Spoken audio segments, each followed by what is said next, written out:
Hello, everyone. Welcome back to Cantina MX Football Podcast. We're on episode 519. My name is Jaime Landeros, host of Cantina.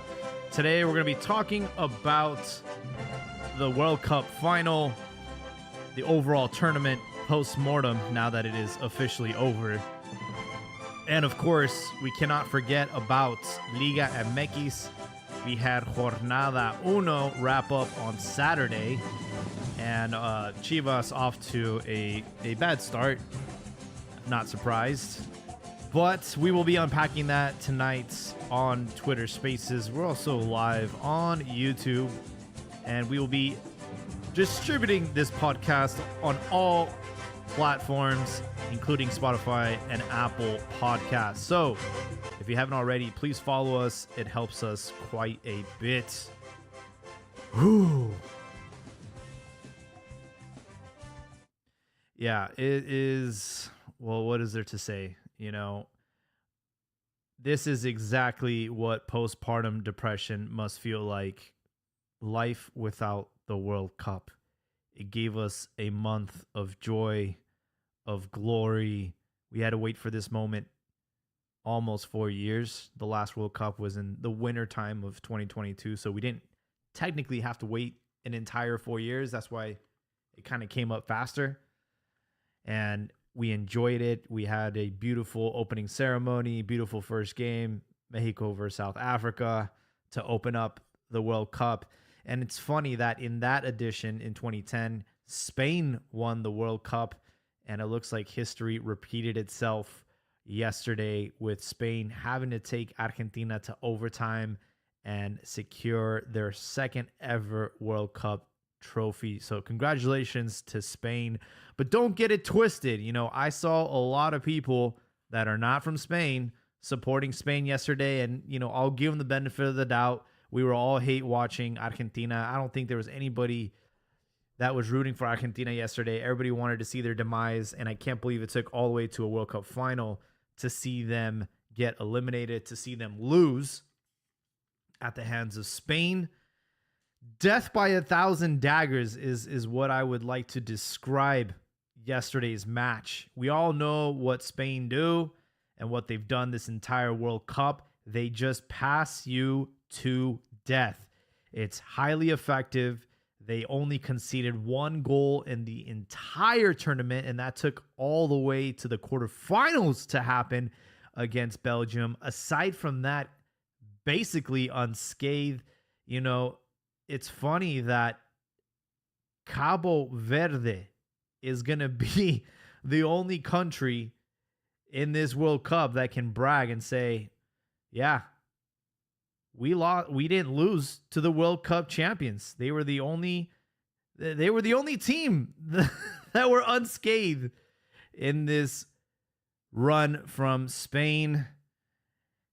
But yeah, you know, it was hard to watch. I knew what we expected going into that game. You know, Spain doing what Spain does, which is pass, which is also the art of defense, right?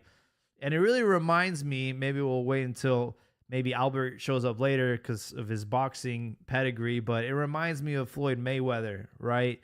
Highly effective, but obviously not the sexiest to watch. Like, You watch a Floyd Mayweather fight, you know what you're going to get. You're going to get a boring, tactical fight. He's going to hit and not get hit, and that's exactly how Spain play. And my question to Joel and Albert, once I patch them in, is we saw the effects of what Spain did in 2008, which is winning the Euro. 2010 won the World Cup, and then 2012 they won the Euro again. We saw the effect it had on the modern game.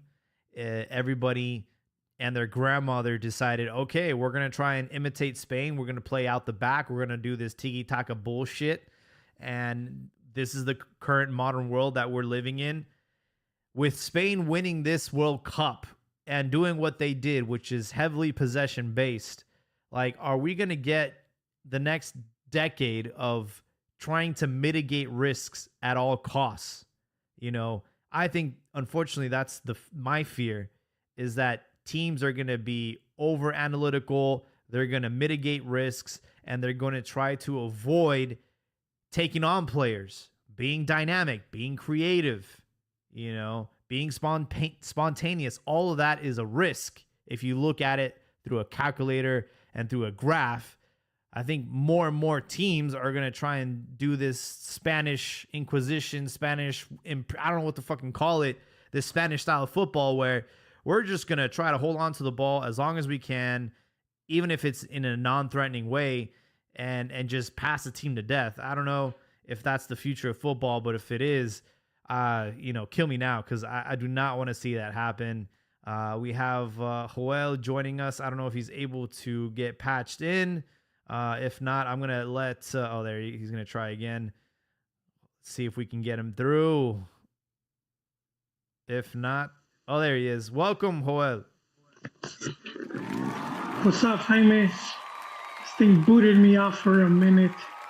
I wouldn't say it's the future of it. I do think there will be that influence. We've seen it in the past. Teams play a certain way and other teams will emulate, hoping to have that same sort of success. You had, for example, in the 70s with the total football with Holland, and then as you said with Tiki Taka, which was like just the name they gave, which is basically possession-based football. It's always been very Latin American style football. Europeans just do it and they rename it to something else, and it's almost like they came up with it. But it's easy to see the influence of, heavy South American influence, especially out of Argentines in Spain. So it goes full circle. And for me, I prefer this football than the alternative, which I thought that was also at play, because you had the Latino teams, in Spain and Argentina, and at the other end you had like the more Euro influenced France, England, with the more physical, faster play, more physical, with the imposing players, especially, and we saw what was going on as well with these teams from Africa, with all these players made in Europe, how they were giving their European counterparts a hard time, including beating them.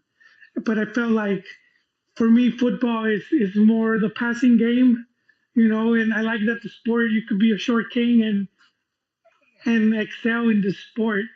As if it goes the other way, where you're like, you have to be 6'2", you're gonna cut a lot of people off. And we've seen it already in some of the leagues where it's changed the way the game is being played, especially Brazil.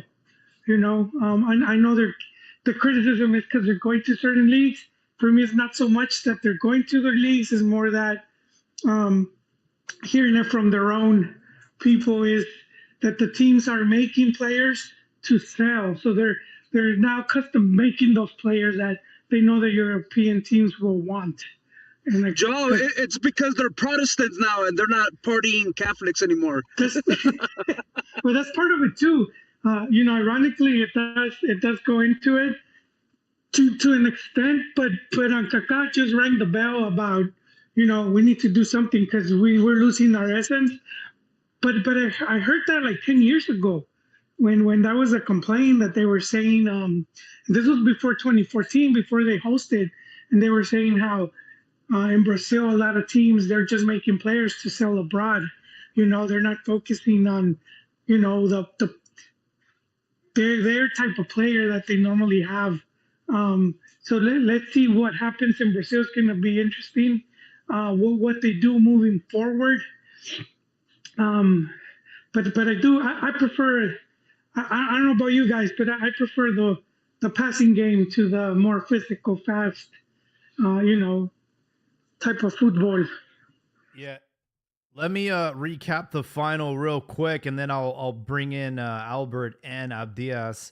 So the game itself, I think this was a shock to a lot of people. We expected Spain to do what Spain does, which is passes. They had over 800, opposed to Argentina's 445. However, in full 90 minutes, Argentina failed to register a shot on target. That is a World Cup final record. I knew that Spain were going to, pass Argentina to death. I did not expect Argentina to just not generate absolutely nothing in the 90 minutes. They had to go into overtime. Spain did score, but then it was ruled, I don't know what they called. I don't know if there was interference with one of the center backs and one of the strikers, but they ruled that one as a non-goal. It took Fernan Torres in the 106th minute to score. And ironically, somebody shoved Nico Williams, and that actually helped him head the ball and keep it inside play. And Simeone, he failed to mark Fernan Torres. Fernan Torres puts it away. And that was the only goal of the match. And one thing about Argentina, even though they generated absolutely no offense, anytime Messi got the ball within range, let's say within the 18-yard box, there was still that thought in the back of the head that at any point he could potentially tie the game up with just a strike of the ball. And that's just, how good he is. That's just how lethal he can be. Unfortunately, yesterday, he really wasn't able to do much. And Albert, I was mentioning this earlier, Spain reminds me of like Floyd Mayweather, hit and not get hit.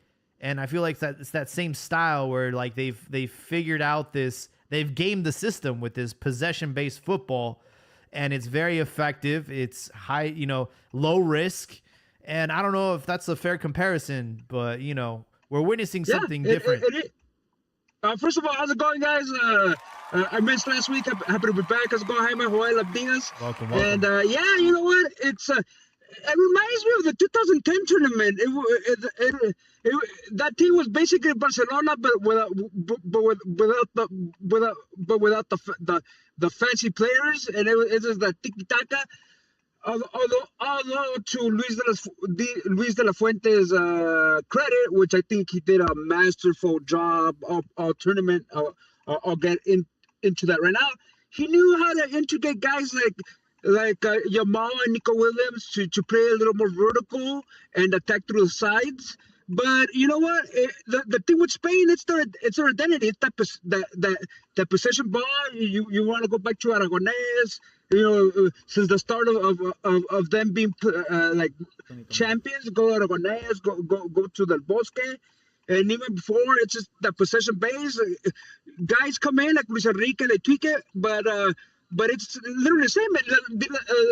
De La Fuente was Luis Enrique's was on his coaching staff, and also one thing that Mexico could learn is trust the process. De La Fuente had the youth teams. He won a silver in the Tokyo Games. He won the under 21 Euro. 5 guys from that process were on this team, and he just went adapting. And since I say adapting, and this tournament, that's what he did. So they came into the tournament with some players like Lamine banged up. So and understanding that this is a longer format and that his players were coming off long European seasons, and he played with his lineups.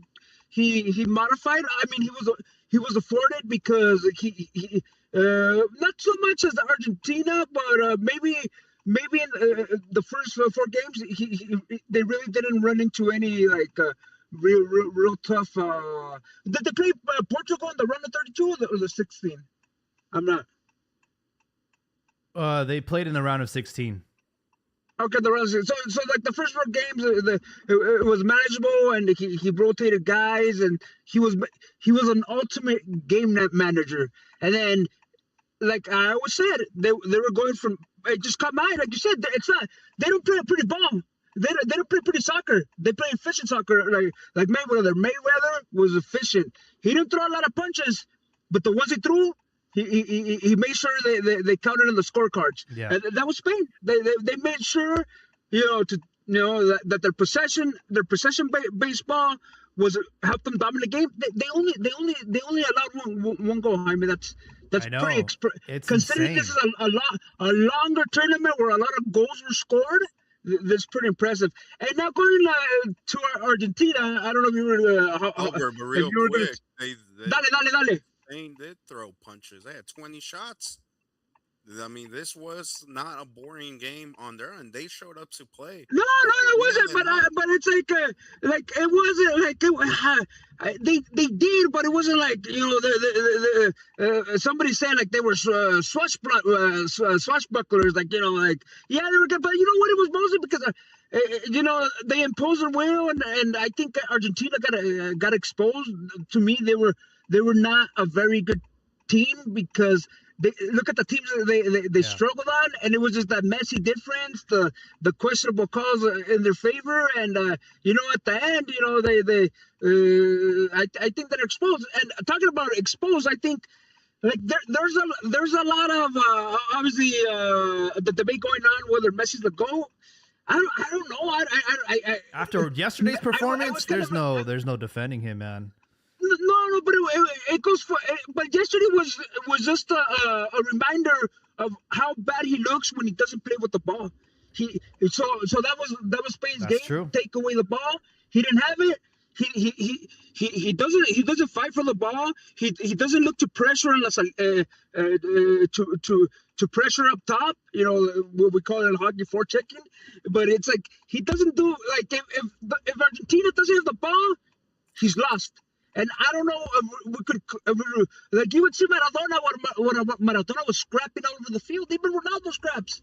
And then Messi just, I don't know, he just doesn't have the dog in him without the ball. Well, but I mean, I think the thing about Messi is everyone thought that his last World Cup was his last one. In 2022, everybody assumed he was time, man. Everyone Yeah, assumed right. that he was going to retire or he wasn't going to make it to this one. And then he gets this cushy opportunity in MLS that is not a physically like demanding league for someone in his position. They defend with He could play at 50% and still get by and score goals. And I think they're like, well, this World Cup's going to be here. So you don't even have to move. You don't have to, go travel. Like, we'll take care of you. And obviously, like, Argentina had the easiest route to the final, and they didn't really get a team that was ranked under 10 until the semi, and that was against England. And even that game, they really struggled. So for Messi, like they were just coasting. They were just coasting. And and in the end, it finally caught up to them. They didn't have the juice. They didn't have the threat to make it a fight. And I think that's the biggest disappointment. I think this is probably this is arguably one of the worst finals I've ever witnessed. The 2010 wasn't that pretty either. Like, they were both pretty boring. No, it wasn't pretty. Like it's that passing style. Yeah, yes. Like Habibi said, I believe it was Habibi. It's a multiverse of Habibi. that yes, that they produced shots, but it was mostly because of Argentina's lapses. I think they were. And you know what? It's easy to play Monday morning quarterback. But I was listening and I agreed. If you looked at Argentina's bench, they weren't as deep as Spain, and eventually it was going to cut up to them, and it caught up to them right in the finish line. If you look at the score, you'll think it was a close game, went an extra time. But I agree, Jaime, that was a lopsided final. I mean, it was just pure dominance. Argentina had no business to be in that game. But Jaime, when you so when you say it wasn't good, it was it was just the way like you compared Spain's style to Mayweather. No, it's like so Mayweather lands a lot of punches, but it's not power punches. But they're just there. Is that what you really mean? Is that what you mean? Yeah, I mean, I think in boxing, right, we all love to see a slugfest. We like to see, both fighters really going at it. And, you want to be entertained. When it's a final, you want to be entertained. And I don't think, I went to a watch party. There was probably like 50, 60 people. And we were all just kind of like waiting to get that energy out. It was just a very tense game, and anytime there was like even a slight shot on goal, like everyone's like, oh, everybody was just waiting for that moment that they could really celebrate. And unfortunately, those moments were very few, far in between. Divo Martinez had a couple of decent saves, but overall, I think we're all like, when are they gonna start fighting? When are they gonna start actually like playing? It was. But Jaime, Yeah. I think considering the 20, like the last final, it was a wild final with a comeback and it went to penales. There were a lot of goals, a lot of stops. I think we were spoiled. But I started watching the World Cup in '94, and really, to me, all the fun. It's going back to the boxing. It's like when you have two elite teams face each other. It's not gonna be flashy. It's not gonna be flashy. Two elite fighters, because they're good, and they're not gonna make mistakes, or they're not gonna give you. Well, They're not gonna that's give you basically the what it comes concessions. down to not to who makes the mistake or who can capitalize. Exactly. Like you said, Yep. '94, it was Romario versus Baggio, and neither of them scored. And it goes to penalties. And a lot of finals have been like that, but it's like these teams might not be there again. It's every 4 years. So that makes it very difficult. It's not like you could come back next season and it's 4 years. A lot of these players, they're not going to be there again. So that's what makes it very tense. And yeah, I don't expect, once it's a final, I don't expect a partidazo, just because there's how much there's at stake there. You're going to have these very close games where like no one's looking to mess up. The mistakes can be very costly. So are you saying that the third place game does serve a purpose to entertain the fans? Yeah, I would say so. We had 10 goals in that third place cup match, and I think it really did a terrible job of setting the stage for the game yesterday, the final. Jaime, yeah. Now that you mentioned that, I want to put this on the table.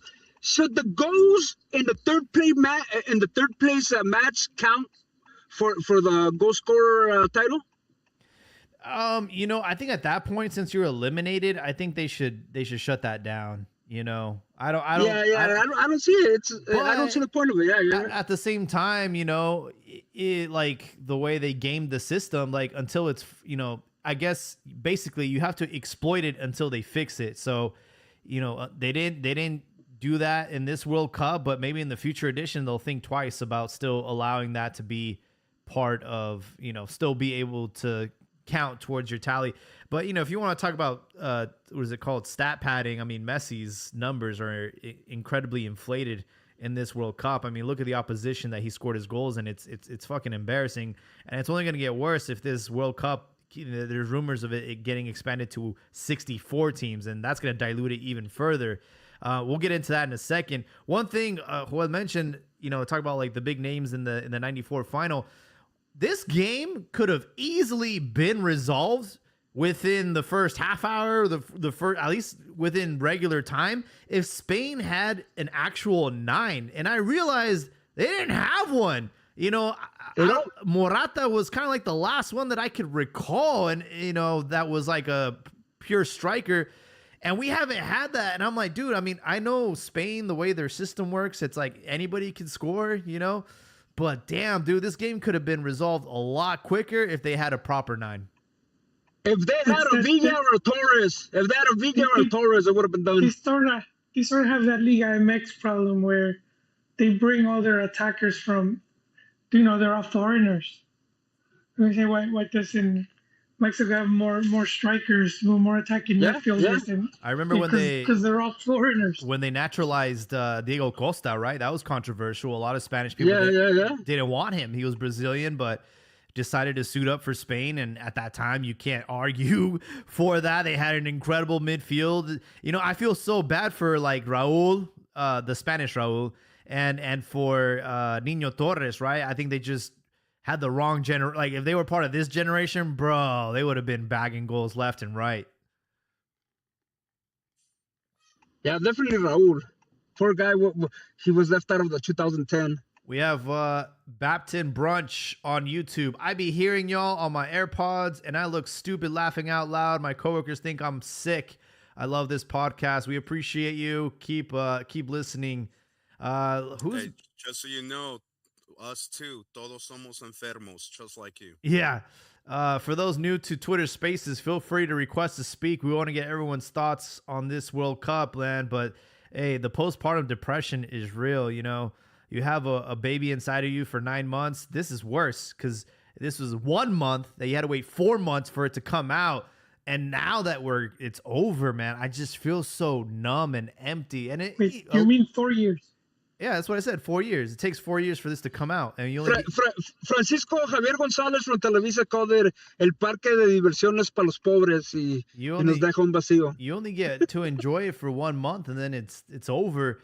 And you know, for me, this kind of started with Mexico's elimination in the round of 16. I didn't really have a dog in the fight after that, and a lot of people like just kept switching teams, and I saw too many Mexicans wearing Spain jerseys yesterday, and it does not sit right with me. It just does not. Like, are you saying that La Volpe was right when he said "Los mexicanos se venden"?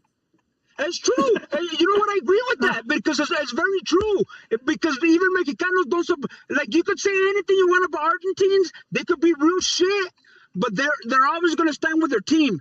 And with Mexico es quiero que pierdan para que aprendan los federativos. Oh, no son buenos. But he's true. Like I did it because I know I followed La Volpe for a long time. I know what he meant. And then it's just that guy wasn't even a reporter. He was just a fucking fan, and he blew it up. But I knew what he meant. Question: Who are you cheering? Yeah, what the fuck? A guy that won a fucking title. He was a bench, but he won a title with the team. No, I'm going to disagree with you guys here because he clearly could have said, "Obvio soy argentino. ¿A quién más le voy a ir?" He couldn't even like insulted him and cursed at him. But it's La Volpe, dude. It's La Volpe. There was no need to throw shade at the Mexicans. It's La Volpe. He's Mexican like that. We don't know the context. Mexican like. Yeah, he's Mexican like that, bro.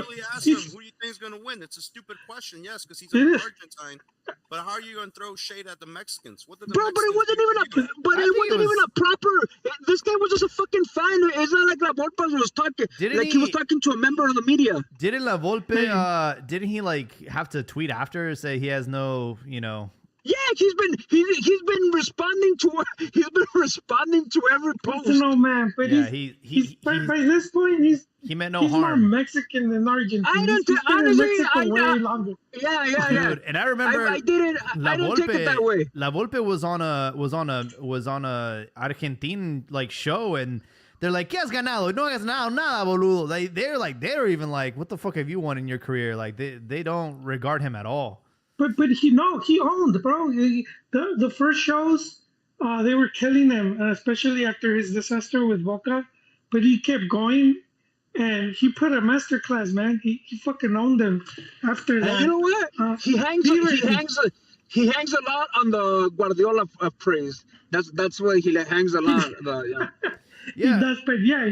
So my question to y'all is: we obviously la salida La Volpiana is something that influenced Guardiola to do the play out the back, and that's something that's been integrate to the Mexican football style.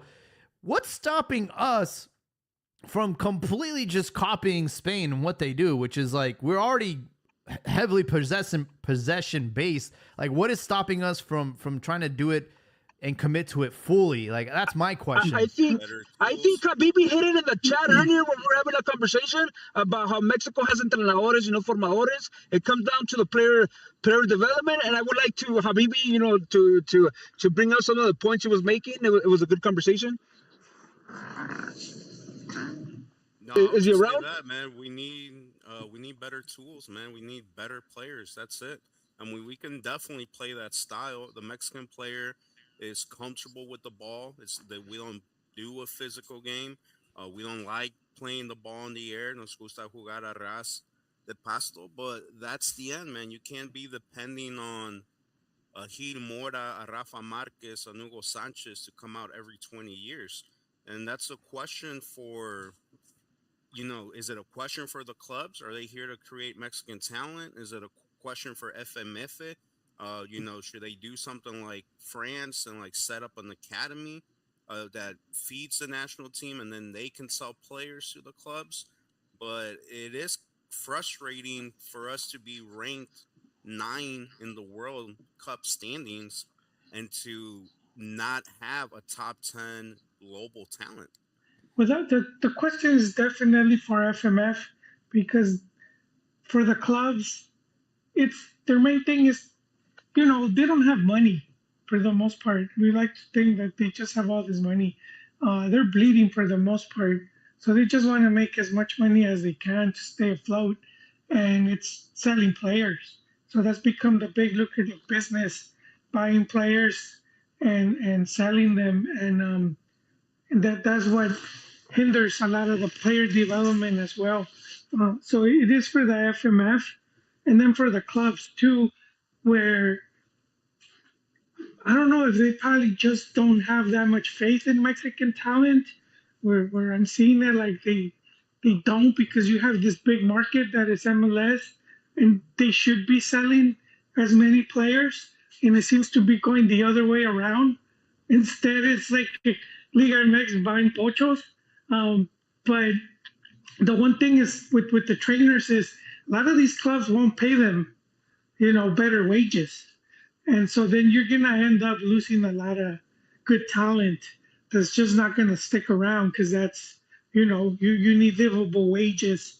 It was one of the things that Nestor talked about in the La Volpe podcast when he went to Chivas, when the time when they brought Hans Westerhoff and they had that really good, they were producing all these players. And he was saying one of the first things they did was they started paying more money to other youth coaches so that, they could stick around and you have the best trainers available.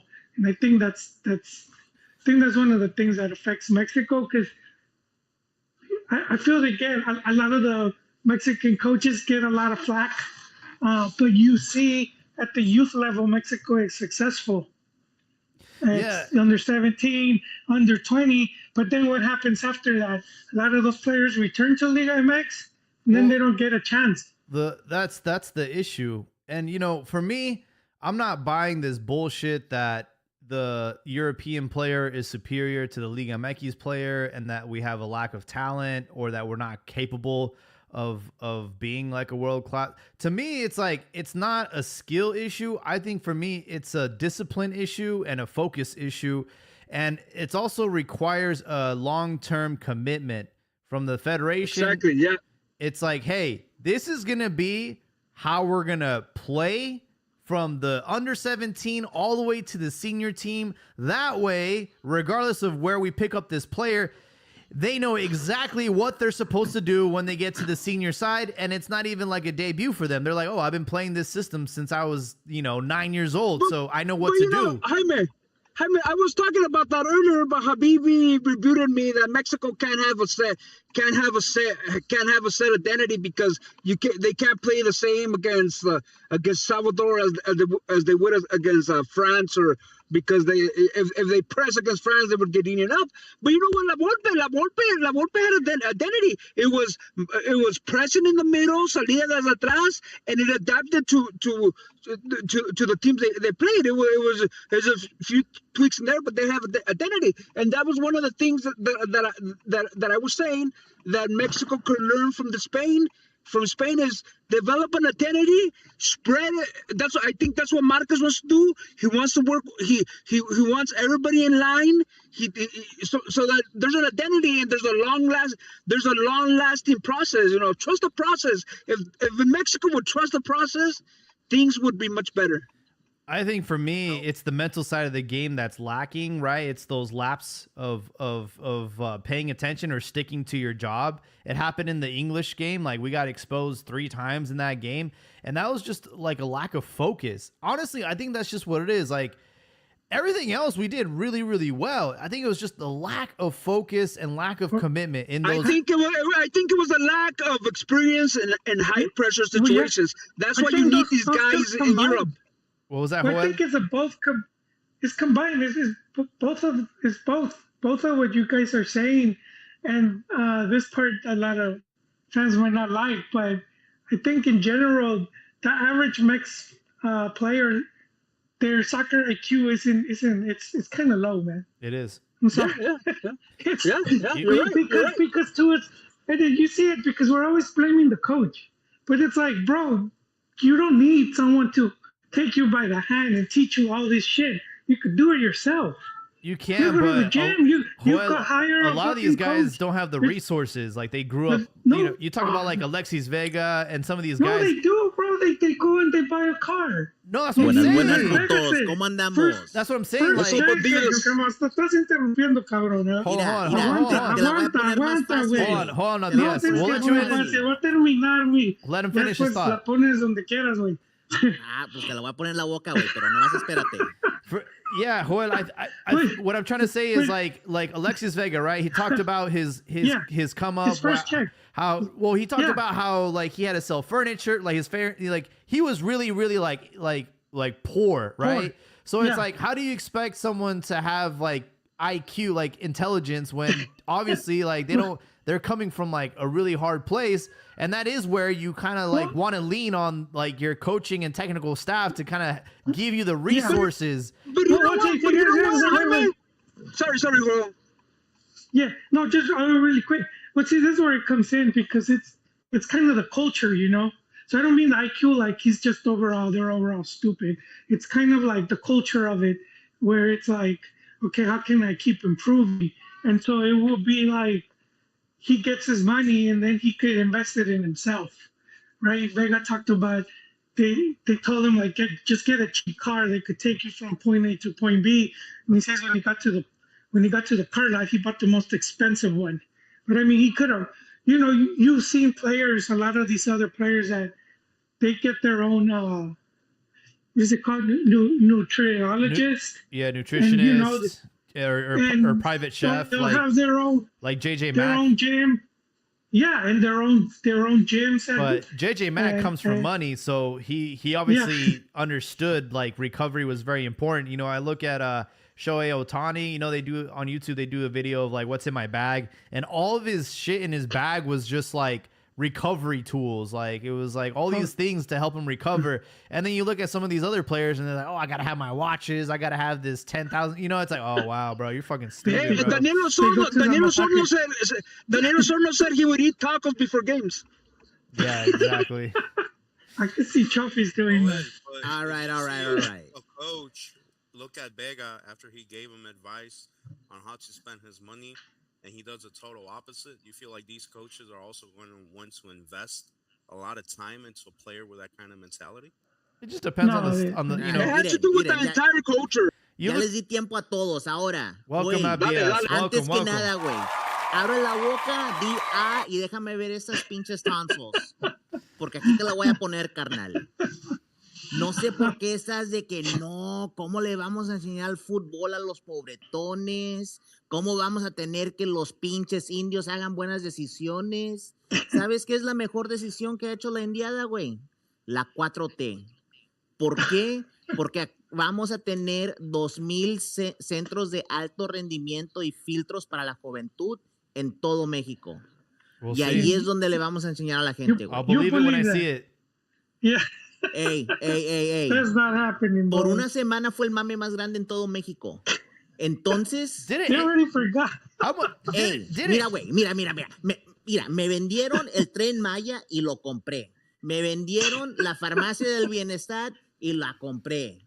Entonces, Sí. güey, ¿qué me vas a decir? Hey, Pues, No, hey, no, esa me vas a carretera- decir esa que me carretera- han rompido esa carretera las en Tijuana. promesas. Bro, hay una carretera chingona en Tijuana que te conecta desde Otay a playas que está fenomenal gracias a Morena. Es la 4T, güey. Entonces, por favor, Wait, Otay in the US? crean en el Yeah, it takes you proceso. from Otay. It takes you from Otay to Oh, playas. shit.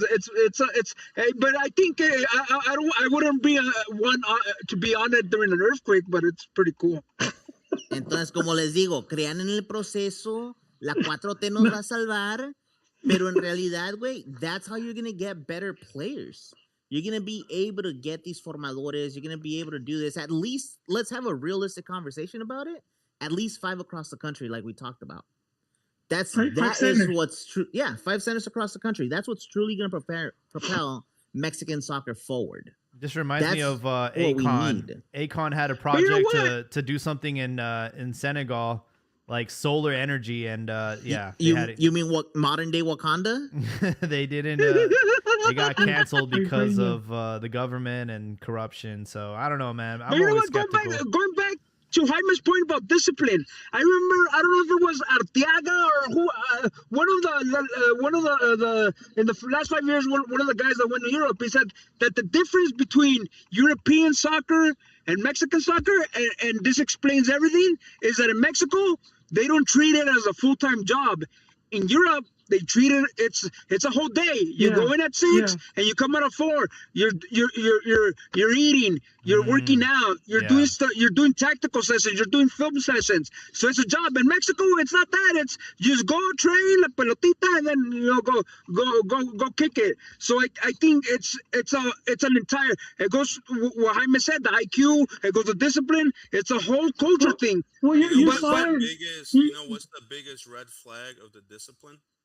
That Chivas or any other team, they'll play a home game in their city, and they have all the players get together the night before in the same hotel because they don't trust them to go out and party. And even then, they'll still sneak out. They'll still sneak out. You're at home. You drive up to the stadium the day of, or you drive to the team hotel, the team like the academy, the facility, and then you take the bus there. But the night before the game, you're at home like a normal, disciplined person. Hey, Spericueta, the joven promesa, he talked about how he would sneak out. He would sneak out and go party until 5 a.m. and shit. So it's like, dude, he like would pay the security. At a young, they don't treat it as a job. It's a career. That's the difference between the mentality over here and the mentality in Europe. He had that Pero no mames, Albert. Güey, como dijo el pinche viejito del Tuca, güey, que se vaya a la casa y que lo cuide su mujer. ¿Para qué chingados tengo aquí? Le estoy dando de comer. Tengo a las trainers que le están vaciando los huevos. No, güey, para eso tienes una puta esposa. Vete a la casa, que te cuiden. Yeah. No, but I think there needs to be more professionalism, and look, Mexico, they prove they have the materia prima, but it's just tweaks in the culture that are gonna make them so that they could be in England in octavo, so that they can break through the ceiling. Go for it, bro. Yeah, I agree with you. That's why you need more players, to bring in more players like Taylor, and you see the youth in Pumas talking about how how he carries himself. He trains extra. That they would expect him to be more relaxed, given what he's achieving, where he's coming from, and this dude's still going ham with the training. Yeah, and I don't want to generalize and say, all Mexican players are lazy. I mean, I was watching James Rodriguez documentary, and he talked about how I forgot what team he was at, and they asked him to hop on the bike after training to cool down. And he's like, "What am I, freaking training for the Tour de France? I'm not gonna do that." And he just showed right then and there like he just doesn't want it. So it's not. Well, that's why Colombia and Mexico are always the llameritos. That's why. Hey, go ahead, Jaime. Little fun stat: top 5 slowest players as far as sprints in the World Cup. James occupies 3 of those spots in 3 different games. Wow, damn. He's also pretty he's over the hill and stuff. Still though, man, he's up there. He So takes 3 of the top 5. I pinned it in the podcast, but we have our FIFA World Cup standings now that the World Cup is over. Spain number 1, Argentina 2, England 3, France 4, Norway 5, Belgium 6, Morocco 7, Switzerland also 7, Mexico 9, and Colombia 10, Brazil 11, USA 12. So that is They're not the FIFA Coca-Cola rankings. These are just the FIFA World Cup standings. That's officially how everyone finished. Mexico in the 9th position. So we're not that far off, guys. I think Hey, Jaime, you should look at that of the next World Cup. There's like 6 hosts. A bunch of those hosts are in the top 10. So Mexico has a good run up to Yeah, Morocco, 2030. Spain. Hey, Habibi. Can qualify Morocco, in the first Spain, spot. and Habibi, did you see that video that it's kind of laughable that the president of CONMEBOL released? Oh, vamos a hacer sede, Sudamérica va a ser sede mundialista, and they have like fucking 3 games. I know. I didn't see it. They don't even mention Spain or Morocco or Portugal.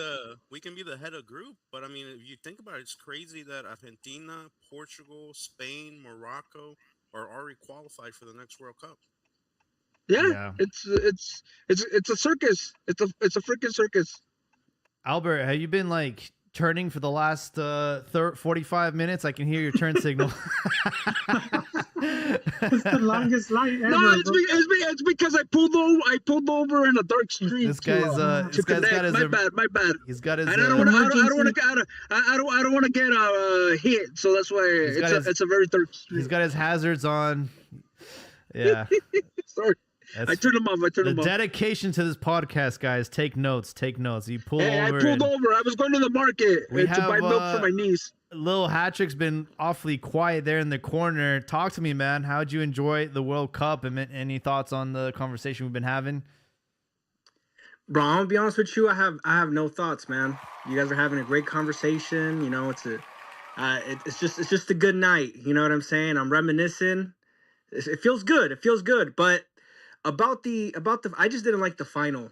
It wasn't even like a good hate watch. I know. I thought I'd feel more, like satisfied, but like it was just disgusting. Messi trying to get what's his name? Cucurella, what his name is? Trying to get him like the red card was probably some of like the biggest. I mean, he was just a pussy for that. Biggest bitch move out of the World Cup, bro. No mames, güey. It looks more like it looks like he kissed his fingers. Hey, Hatrick. A cut on his mouth. Hatrick. I thought you were gonna brag about how Jardinet beat De La Fuente, the World Cup champion. How Jardinet got one on him in the 2021 Tokyo Games. I thought you were gonna show your Americanista colors and brag about that. Bro, I'm gonna be honest with you. I didn't even know that. I did not even know that. But now, we got Almada now, the GOAT. We'll see if he can do his miracle work on America. We're gonna get into Liga MX in just a second, but yeah. Ahora cabrones, rapidito, like Little Hatrick just said, bro. This was a boring ass final. Yep. It wasn't even a good hate watch. You know what was a fucking great match to watch? Which one? The third place finish. Yeah, that was great. Bro, I had zero expectations going into it. Yep. In fact, I didn't even want to put it on. Mm-hmm. But the fact that I've devoted so much time into all of these games, we were just chilling at home and I was with my son. I turned it on y ¿sabes qué, güey? Nos regalaron una puta joya de fútbol. Yeah. Esa fue una fiesta de principio al fin. My wife, who, I'll be honest with you guys, fucking hates soccer, was enjoying the shit out of that match. She flat out said, "Is like, I don't even like it, and I can't look away. I can't fucking look away. It's that good." Because the whole time, all right, you know what? France goes up. No, England goes up 4, halftime. France comes in and starts pushing their shit in nonstop. They score the first goal, and the words of my wife is, "Oh yeah, so they have like most of the match to try to score another 3." I was like, "No, you don't understand how dangerous France is. Yeah, these motherfuckers are about to tie it, and then it's gonna be how close can they get to winning it. Like this isn't gonna stay like this." Y dicho y hecho. Boom, boom, boom. With the dictator in the game, there's always that possibility.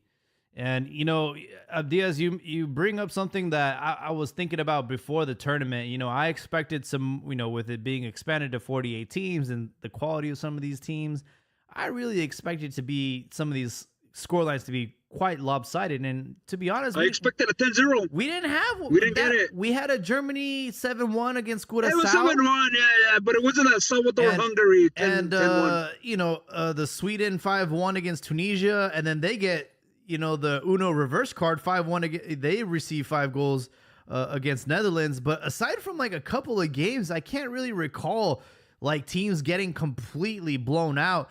And I think after seeing Spain win the World Cup, like Cabo Verde has the bragging rights. Like they didn't lose to them. They're the only country that didn't lose to Spain. I need to go back and watch that game. But going to the final, you know what? I want to go there. I think the only one of the redeeming things is just watching the videos of the Argentine fans cope. They were having breakdowns, man. Like there was this guy who was in Miami who was all hurt. Respeten nuestro dolor. When they would fucking win, they're in everybody's face. And then what's even more funnier? Andres Cantor. Somebody should have played that Tigre del Norte song, Se te borró la sonrisa, because that was literally him after the game. He looked like a pouty little girl. Talk about sore in the losers. semifinals, he was all Argentina, blah, blah, blah. They post that video with his son. I don't know why they posted for, but that he was surly. He was a little pouty girl after the game. It's I gotta admit, I enjoyed it. Jaime, you talked about the dictator Mbappe. Yeah. Always being in the game. Man, that just shows you how he is a dictator, because Harry Kane was 2 goals away from competing for the Golden Boot. He didn't play a single minute of that third place match. Mm-hmm. He could have said, yo, put me in there all 90. I want to compete for it. But no, it's Mbappe, man. All he cares about is his goals, team second. Yeah, absolutely. And even Dembele had to pass it up a couple times there. Like he was going after it, bro. In the end, and it was beautiful. I did enjoy that game. It was goals galore, and made up for the boring World Cup final. And then fucking Jude, bro. Jude comes on, gives Saka the penalty kick in order to get his World Cup hat trick. Mm-hmm.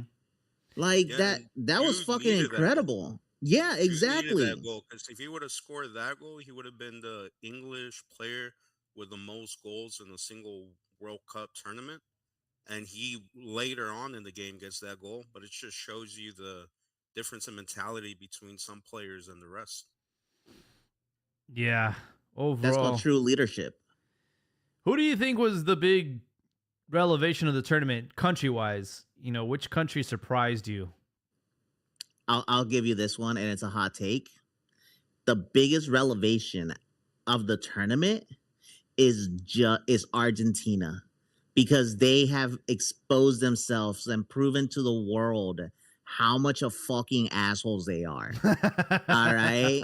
Whether it be the shit talking that was seen across the world because of auto translate now, whether it's the way that they behave, and not just are they sore losers, they're fucking sore winners as well. And delusional. Abdias, going back to my Andres Cantor. So, and I think Habibi brought it up. So this guy, after the trophy, when Spain is getting the trophy. Albert, let me take over this one. Go for it. Take it, Habibi. Take it away. Okay, so Andres Cantor, during the award ceremony, he says, "Gracias Argentina for making us the team of the world. We are the team that all the fans around the world supported. We are the new Brazil. The new Brazil." And to me, you know what? That would have held true, building on what Abdias said, if Messi retires after the 2022 World Cup. After that, the conversation was the GOAT has completed football. He's won the World Cup. And what did greed do to them? Even most fans oversaw pacified penalties.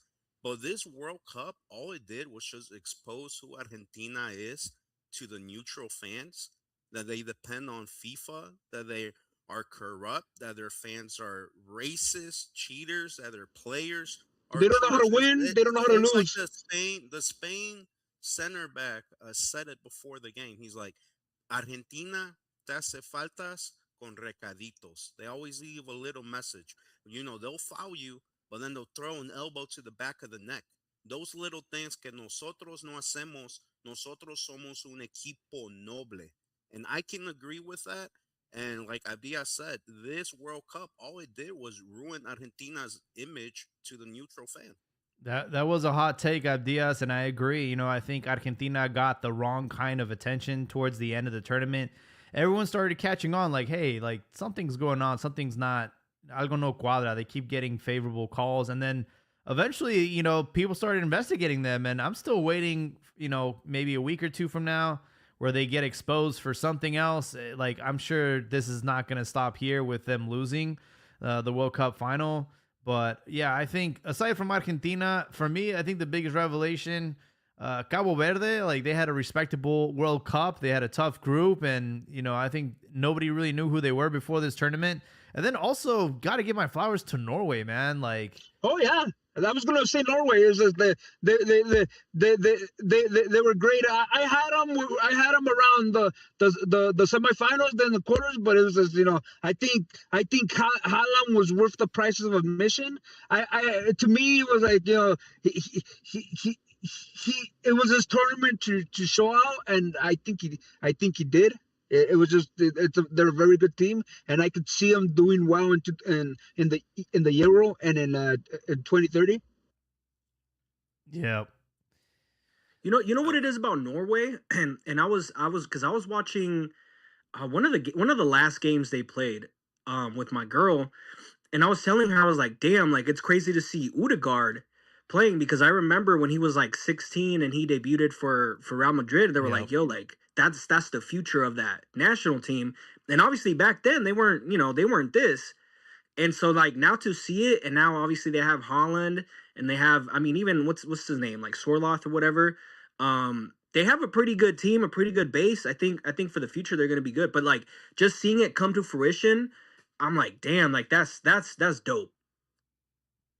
Yeah, they actually, I think, surpassed a lot of people's expectations, especially considering the fact that they hadn't been to a World Cup in a very long time. There was even a documentary about them on Netflix, you know, just before the World Cup kicked off, and it kind of covered like their World Cup qualifying campaign and how, you know, they were really, really like trying to get into this World Cup. Like they had failed to get into the previous one in Qatar, and they were really disappointed in each other. But yeah, you know, I think a lot of people have him as a dark horse in this World Cup, and I think they fulfilled a lot of people's expectations. So Holland, man, Jaime, yeah, is it safe to say that the Viking roll surpassed the Viking clap as the goal fan celebration at a World Cup? yeah, you know, that's another thing I liked about this Norwegian team is they had their own swagger, they had their own culture, and they brought it into the match and they brought it into the World Cup, like the post game celebration. Like, I love that, you know, and it's really cringe when everybody else started to copy it, you know. And I was in Napa to watch them lose against England. But it was primarily like a Norwegian fan fest, like, and some people were wearing the Viking hat and they started doing the row chant like throughout the game, and I'm like, oh wow, that's like this really like caught on. And you know, I'm like, wow, dude, like missed opportunity for Mexico to make something go viral in the World Cup. You know, us being hosts and stuff, we didn't really have a catchy like celebration or anything. I did love the mariachi music that would cut on when we scored. That was pretty cool. But aside from that, like, we just did the wave. I mean, that's we've been doing that forever, and the puto chant. Hey, let me ask something, because we saw Mora. He went to the Norway game, and he was doing the row or whatever, and they even gave him a shirt. He got a lot of flack for that. Raul Jimenez was vacationing. He put on the England shirt when England, I think England was about to face Argentina, if I remember correctly. What do you guys think about that? Because they got a lot of shit for it online, and yeah, people are looking too much into that. The Mora thing is strictly a PR thing, because we saw a video from Holland's blog that because Mora shares the agent with Holland, yeah. Rafaela Pimenta, and she gave him the jersey, so it's a PR move. And you know what, Raul, he was on vacation. That guy plays in the EPL. Yeah. He knows Kane. It wasn't to me. It wasn't a big deal. I'll agree and disagree. I agree that it's not a big deal. But it's not a big deal because we're not the soccer country that we think we are. Because if we were a true soccer country like Brazil, Argentina, Uruguay, and one of your players does that after getting eliminated, they would get crucified and all the fans would be on their side. But I since don't. we're not a true soccer country, it's okay, I man. don't. I Game's think people are over. looking too much into it, bro. Like for me, it's like Man. the World No, Cup's no over. Argentino would do that. The World Cup's No over. Brazilian would do that. Dude, it's like who cares if you're wearing another I don't give a shit. Dude, the World Cup's over for Mexico. I agree. I don't give a shit, but there's a reason why. Because we're not who we think we are. Nah, I think you're looking too much into it. But it's because soccer's not obsessed. It's not obsessed. Like I was looking at the Argentines. After the win versus England, they were making it seem like I don't know, like it was like some sort of liberation. I don't know. It was like, oh, it's a goal. Like Mexico's not that serious. And you know what? It doesn't have to be that serious for Mexico to succeed. It's just Mexico has other stuff we worry about, other stuff that fulfills us. It's not just soccer. Look, I don't give a and I'm shit not about saying it's Raul a bad because thing. Raul's on his way out, and Gil Mora, like Albert mentioned, you know, they had the same agent, and now there's rumors of him or Dortmund being interested in his services. So I don't know. It helps his profile. I don't know what Haaland did. Haaland actually like hang out? I didn't see the video. Did he like hang out with him? Did he talk to him? Or No. Just, I think I don't know. I think there was a picture of them both, but it was just it was definitely Haaland. Mora was with the agent and Haaland's people, and then she brings out the jersey. And the guy 17, he's a kid, man. Yeah, He's a kid. If he was if he was like I don't know, like on the, like a leader or somebody like that, maybe I don't know, maybe. But that guy's a kid, and they're obviously Pimenta knows what she's doing. She's building up his profile.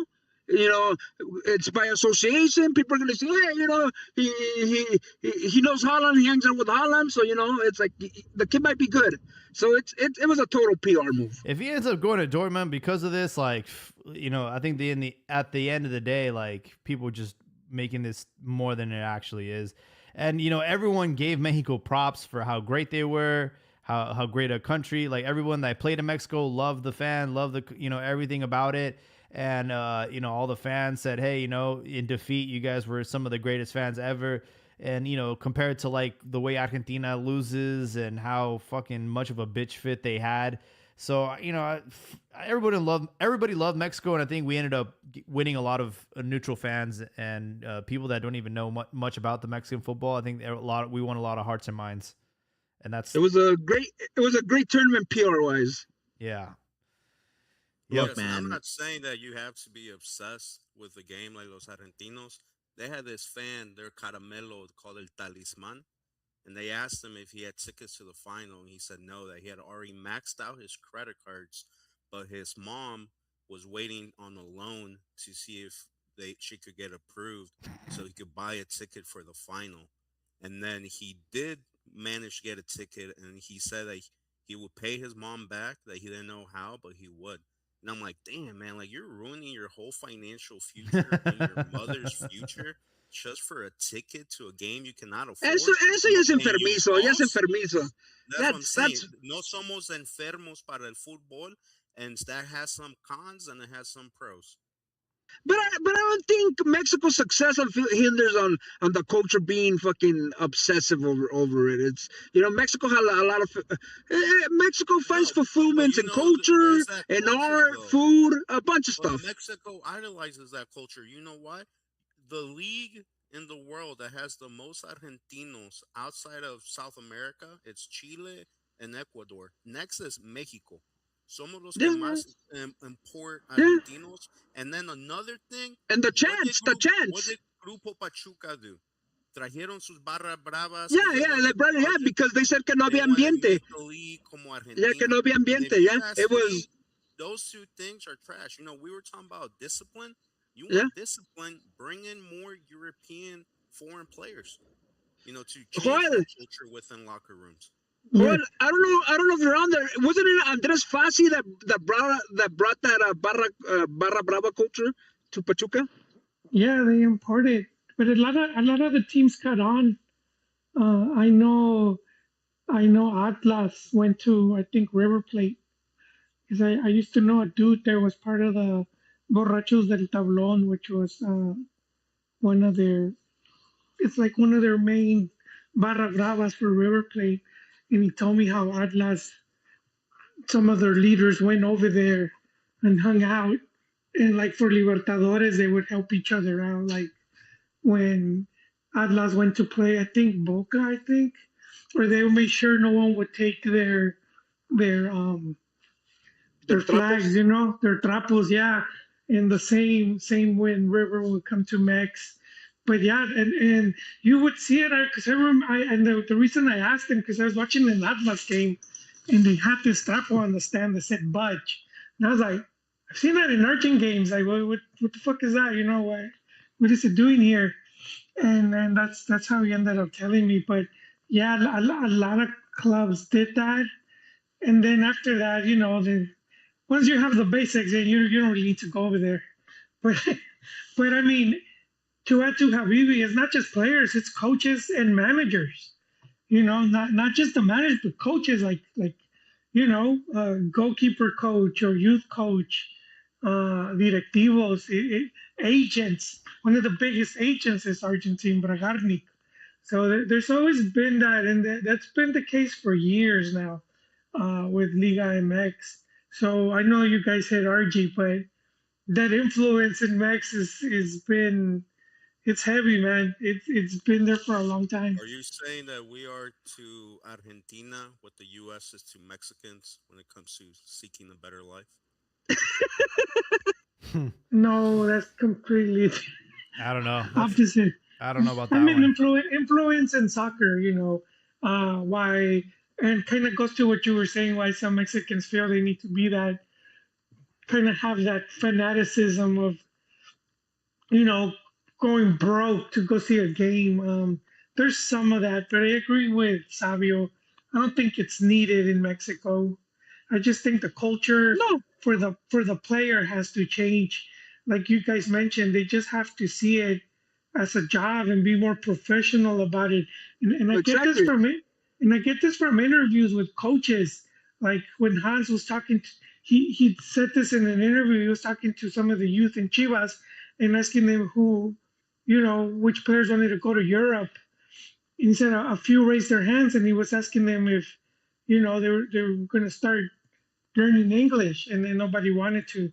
And other coaches have said that as well with Mexican players, where they, when for some of the things you're gonna have to train on your own or come on earlier to train those things, and a lot of players wouldn't want to do that.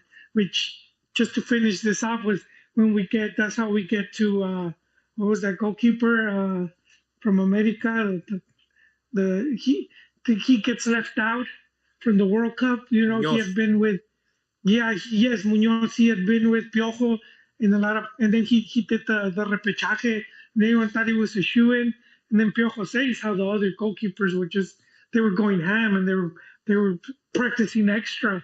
And he said Munoz, as soon as the training end, he would dip. And he said and at the end that made the difference as to why he took the other three to the World Cup. For sure. I do want to move this conversation along now that Liga MX is back and balance has been restored in the world. I know it was kind of a hard contrast going from watching World Cup semifinals to watching the Necaxa Atlante game on Thursday, but that is the first game of the season. Necaxa ended up winning 2-1, and we had Tijuana beat Tigres 3-1 on Thursday as well. Loco Abreu is the coach over there. San Luis, honestly, I celebrated too early. You guys were talking so much shit. I asked Abdias what the score was when San Luis was up 2-0, and lo and behold, Cruz Azul were able to come back and score 3. So flexing that championship muscle. A huevo, papá. Campeón And solamente hay uno. Y ese es and it was puto Cruz Azul.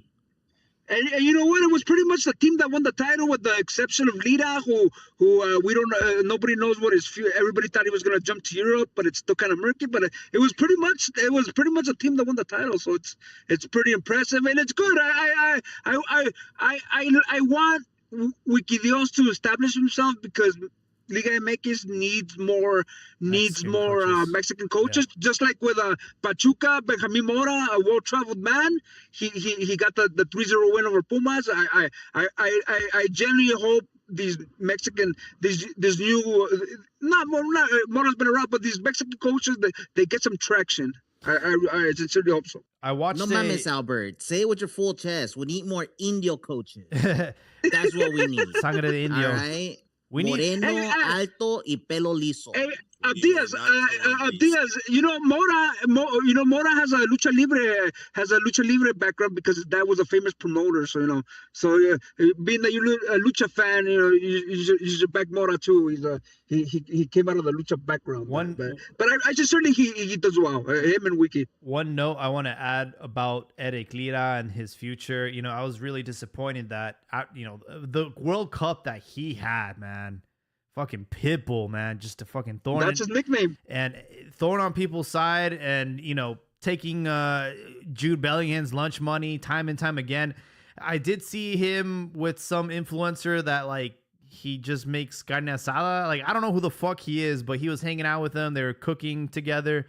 And he asked him. He asked him straight up. That guy from Monterrey. Yeah, that guy from Monterrey. Yeah. He asked him straight up, "Are you going to Europe?" He says, "Yes, I'm going to Europe. It's still in the. I'm still deciding which team, but it's happening. I'm going." That's what he said. De vacaciones. No, wait, no mames. I said it last week. Cruz Azul already agreed on it. They already said yes to two. Espérate, güey, pinche aguasado. I'm sorry, Abdiel. Dale, güey, ¿sabes qué? Vete de aquí a tu pinche mamada free zone. Espérese su pinche lugar. Entonces, como estaba diciendo, I said it last week. They haven't released the names of the teams, but they accepted 2 offers on him. The issue is now for Lira to agree on personal terms with the team. In other words, ¿cuánto billete le van a soltar? Or how much pay cut is he willing to take? No mames. Hey, that could be the. I think it will be a pay cut. Sadly, that's been a big thing with our players. It really is. You can't have the World Cup that he had and take a pay cut. It. That right well, there. You'd be surprised. There's an inflation tax for that. Anybody that had an outstanding World Cup performance, there's an inflation tax. You're worth X much more because of that. And I'm sure he's making a pretty penny at Cruz Azul. So a lot of these European teams are going to be surprised. Wait, you were making that much? Oh, shit. Okay. Fuck. We're going to have to open the coffers up. Like they say in boxing, yesterday's price is not today's price. That's how it is. Look, on Reddit, this was a discussion sometime last week, and I was like, man, for a 25-year-old to go to Europe, it doesn't really happen. It's not like it's happened plenty of times. No, it does. But what I'm saying is that the track record of a Mexican player that's 25 that goes to Europe, they don't tend to stay over there very long. They don't tend to really do very well. And I guess he's 26, and not only that. Somebody was like, man, Pavel Pardo did that. And I'm like, bro, that was 20 years ago. We just haven't seen it. I hopefully he has success, but I think it's going to be kind of like the Luis Chavez, Hattrick is just bothered because Lira took out his boy Edson, so he's anti-Lira. No, you know what? All right, let's have this conversation. You know what? I was trying to keep it chill. No, let's do it. It's not that. It's just I think that his World Cup performance was heavily overrated because he has good PR. Oh, wow. That was it. Jaime talks. Hold on, Albert. Okay, espérame pues. Jaime talks about, he fucking took Jude Bellingham's fucking lunch money. And that's not what I saw, bro. I didn't see that. Yes, did he beat him here and there? Yes, but Jude was doing some crazy shit in the midfield. And it just wasn't. If he didn't get that assist, or I guess steal the ball, yeah, he did get the assist. In that opener, bro, I think we'd have a different discussion. Nah, dude. Wow, that was just one of the many things he did. Him dislodge himself to happen in the office is one of the many things he did. The guy was just all terrain, box to box. He would help circulate. He did what Edson could, and he helped circulate the ball. And you know what? Yeah. Okay, maybe he had some bad moments against Jude, but Jude didn't. Shit, dude. Jude's Jude. He's one of the best players in the world. Exactly. No. Real Madrid. It's not even about Jude. And I remember back when Mexico played Korea, I spoke about this. Against Korea, I saw him getting the ball, and I didn't see him distributing it. I didn't see him, having that offensive prowess that everybody was like, oh, But he's he's not good an offensively. offensive prowess. He was passing. But it was a game that was deadlocked in the middle. It was the circumstances of the game. You're okay, so it was critical deadlocked in the middle. Isn't he supposed to be helping us? He's not that player. Oh, now he's not that player. Just okay. like Edson isn't that player. Like, I don't understand your argument. Lira is a pit bull. He's there to recover the ball and then distribute it. But he's not going to be like someone that's going to take on players and set up a goal. Like, no. But I didn't see him distributing. It happened against South Africa because he just was anticipating the play and they were doing the high press. But you know what I meant? What? You know what I meant? Lira at least moves the ball forward. Edson just to the side or to the back. That's just Edson. At least Lira has an intention of playing the ball forward, and Bro, that's why he got the position. That's not true. That's why he got the position. Let's not shit on Edson. I'm just gonna say this: Mexico's 4 best players in no order were Raúl, Julián, Piojo, and Lira. Yep, 100%. That's a nailed it on the head. And as far to me, it was Lira. Put Lira on top of the list. I like PR, the 4, bro. That's it. Yeah, and Edson has what shitty PR? He plays for Cruz Azul. This isn't a talk about Edson. I know it's not. I didn't bring up Edson. We're talking about Eric Lira. I'm talking about Edson. He fucking sucked, and he needs to never wear the Mexican jersey ever again. That guy is a fucking bum. Hey, you know what? I'm not going to let you be here fucking slandering Edson, okay? He figured out a way to jump downwards. Exactly. So, ese es un pinche crack, güey. He's on his way out, and Eric is on his way to Europe. That's the way I see it. Edson's one step closer to going back to Liga MX or MLS, honestly. His career is on a downward trajectory, and good riddance. Pavel Pardo many people saw him as a generational player. That guy is he's just another guy. I'm sorry, Patrick. Let me just add this real quick. Let me just add this real quick, and then I'll let you go. Pavel Pardo was 29 when he went to Europe, and Massa was 26. So it's closer like Massa going to Europe than. What about Saucedo? How old was Saucedo? Wait, Pavel went to Germany. It's a completely different game. He didn't go to La Liga. He didn't go to fucking run and burn them out. He went to go defend. Güey, pero es una liga diferente.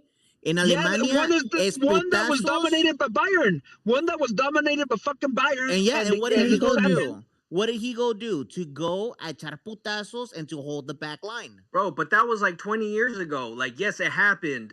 What I'm saying is, like, right now, in the last few years, like, we have, like, the only person that's gone that I could think of off the top of my head is Luis Chavez. And he wasn't all that. How old was Montes when he left? He hasn't had, like, this crazy ass, successful story in Europe. He's on his way back. Granted, he's about to be 30, which is fine. Go ahead. Will you agree if I tell you that the quality of the game overall in the world is lower than it was 10, 15 years ago? Because the way I see it, I see 39, 40, 41-year-olds like Cristiano, Messi, Modric competing in the World Cup, going to their limit. And I didn't see that in 2010, 2006. You were lucky to get like 3 World Cups under your belt. 4 was pushing it. Yeah, done. And I think like these guys going at it to their peak raised everybody's game. And we don't have those players now. So I would say that right now, the game is lower in quality than it was 20 years ago. Dude, Ricardo Osorio was 26 when he joined Stuttgart.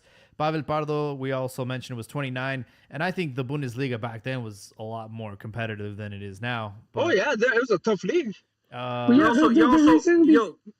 Just really quick, Jolie. We're also talking about the exceptions to the rules. I mean, if you look at a starting 11 of the best Mexico team ever, Pavel Pardo might have a spot in the starting 11.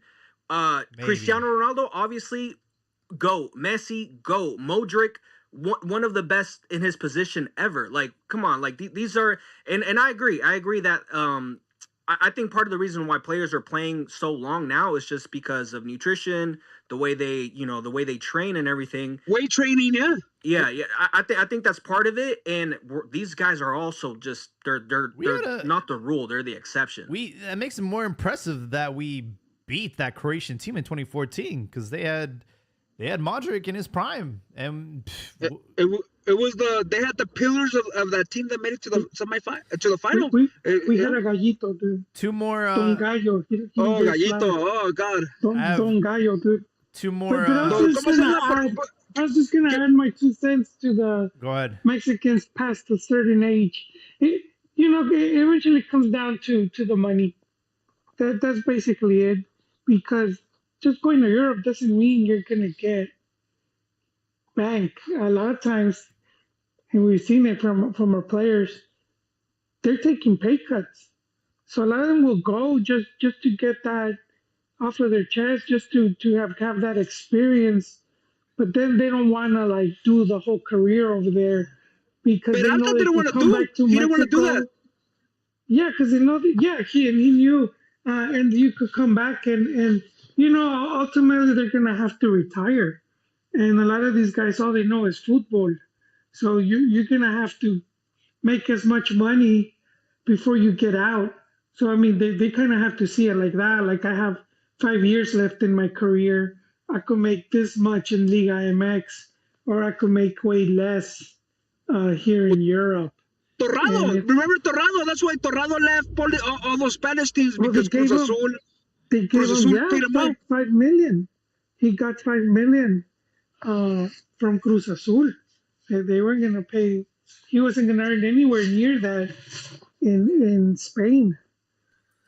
That is why I do respect Ochoa, because he could have been the highest Mexican paid player in Liga MX history if he rode those last 5, 6, 7 years of his career in Mexico. But you know what? He had endorsements. He had endorsements, and that helped him. He's over there selling Head and Shoulders, Allstate, Home Depot. I don't know what the fucking Centenario, dude. He's getting royalties on all that shit. His care will carry him a long way. Luis Chavez was 27 when he went to Europe. Cesar Montes was 25. So this is par for the course for Eric Lira. And I think they'll still get a couple of good years out of him where if he ends up in League One, which was heavily rumored, or La Liga. But I do hope that he makes the jump. I also love the idea of Gil Mora heading to Dortmund. I think they would do wonders for him. And they have a track record of developing talent. Look at Haaland. Jaime, just to break into that. So in 2018, the Bundesliga invited me to cover the Super Cup, and they took us to Dortmund, and they took us to their facilities. Man, and that was 8 years ago. This is a top-notch operation, man, and I think I agree with you. Mora would as being 17, 18, he would strictly benefit. It's like they take this shit very seriously. Their campus is impressive. It's state of the art shit. They had it was like a cage that threw balls at you from every angle, and it was at that time it was top of the line. So it's a team that really takes the player development seriously. And I don't know, subconsciously he felt his future was in Germany, but he has been he speaks German, like he's been studying it in school. Oh, there you go. We have Chris wanting to hop on the pod. He's been patiently waiting. Chris, talk to us. Welcome to the show. What's good, boys? How you guys doing tonight? Doing good, man. What's up, Chris? So I got a question, right? Since we're on the Eric Lira talk, what is your guys' ceiling for him when he goes to Europe? If he goes to Europe, A mid-level club. in what league? Because I think he could easily be one of those players that goes to like the Netherlands or Portugal and just wins titles there, right? But I think if he goes to like Spain, for example, I think that's where the age factor is really gonna show. You think so? Because Guardado was able to stay at Betis for quite a long time, and he even admitted it was between that and LAFC, and he was actually on the way of signing for LA, Yeah, exactly. and then he Bro, went to he went to Lita's Betis. not And I Guardado, think- man. Respectfully, Yeah, come no, on, guys. No, but you know what? I think the Guardado H factor would play more in the Netherlands and Portugal because those guys buy players to sell them, so they wouldn't have much of a market with them. So I see him more falling either in France or Spain. Yeah. I think to answer the Guardado thing, I think Guardado had already the adaptations of Europe. That's why he was able to go to Betis and do good. Lita's gonna have to struggle through that, and I don't think Spanish clubs have the patience, especially with Mexicans. I can't say especially with Mexicans, but I think we've seen it in recent time, right? That they're not very patient with players. Where I With the think foreigners. Well, Netherlands is more of like you go to a top club that's already winning games that you could just add to But to respectfully, it instead of though- struggling. But Chris, I don't see Hold him on, let me because hop of in, age. I Albert. don't see him going. Sorry. Let me hop in, Albert, because you've been talking a No, lot. go for it. For me, it's like Eric Lira, respectfully, has already shown like he's above what would be the Dutch league or the Portuguese league. In my opinion, that would be a lateral move, like going to those leagues. Those are fishermen's leagues. Those are great leagues for young players that are still trying to get their training wheels, like, you know, the Heat Moras of the world. But for Eric Lira, he's 26 fucking years old. What are they going to teach him over there? You know, he's already gone toe to toe with some, you know, the best players in the World Cup. I think the problem is that we always look at those leagues as developmental when they're not looking at themselves like that. And Yes. Facts. I think they're looking at it as we're gonna compete with this player that's already ready for, like you said, it is a lateral move. Yeah. I do agree, but Honestly, I think he it would do really well. It lives his game. He It- would like, do it really does well live in the game. EPL, in my opinion. I actually, know about that. I would like I to don't- see him in the EPL because that would be a real challenge for him, and the physicality of it. And I honestly think he would be a nightmare in the EPL for a lot of clubs. It's just the adaptation thing is what I'm I trying don't to say. think Lita will have problems in Europe because he's shown it with his mentality. He literally said it was painful to be left out of the 2022 World Cup, but I realized I had to improve a bunch of things. One of them was HSR, high speed running, and be a more offensive player. The fact that he's able to sit down and, you know, we're talking about players being disciplined and be very concrete about what he has to improve, and he worked on it and he made the next World Cup. I don't think he's gonna fail. It shows that he has the mentality for it. Yeah, I'm not worried about Eric Lira. He's showed He's got the work ethic. he's a pit bull, bro. He's got that mindset, mentality.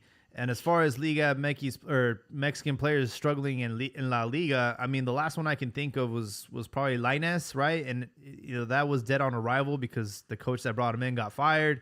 Montes too. Montes, did he play in Spain? He did, right? Yeah, he relegated and then he relegated. forced a move and And he got But he bumped by, played. the next He was relegation team. he was getting consistent. I think the expectations for Lira is just to continue doing what he's been doing, and just get consistent minutes. I mean, it's not like he's going to join the Real Madrid or the Barcelonas of the world, but if he's getting 90 minutes every week in and week out and playing in a more competitive league, then I think that's the best we can hope for. I think it gets ugly sometimes though. That's kind of more of my argument is that whenever you go to a mid-table Spanish team or a relegating Spanish team, they don't have the patience for your adaptation to Europe. And you start But you to know, see them. But Chris, I'm sorry to they're put not in. buying I'm you sorry to to put in. adapt, though. They're buying I'm you sorry to put in. contribute. Sorry. Yeah.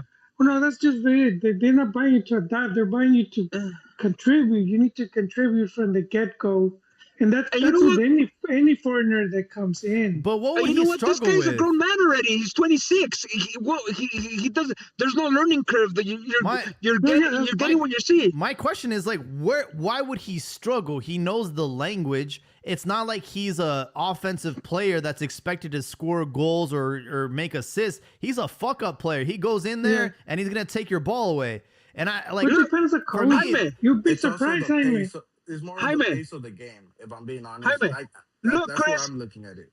Chris, one of the reasons Lions didn't catch on in the Liga was his immaturity. Even Guardado said, and he's even admitted, like he would have a good game, and he wouldn't be consistent. He would relax and he wouldn't keep on working. And with Lira, you're getting a grown man. It's a guy like I think was it Habibi right now that said that, or I don't know who said that after he was left out from the 2022 World Cup, he analyzed and he worked on his he worked on his faults. So you're getting a grown man with maturity, and that's going to carry him.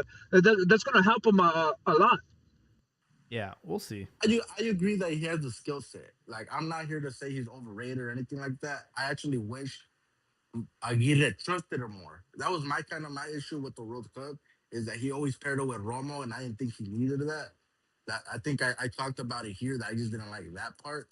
But Romo was a little more. Aguirre didn't. He would adapt, but he wasn't doing the doble escudo because Romo would do offensive duties. He would play a little forward. So it's not like they were doing. Like, I remember in the lead up to if it was gonna be the doble escudo, it would have been Edson and it would have been Lira. But Romo gave Aguirre the ability to have him in the back and then have him in the front. So I do not really look like he was playing with a 5-5.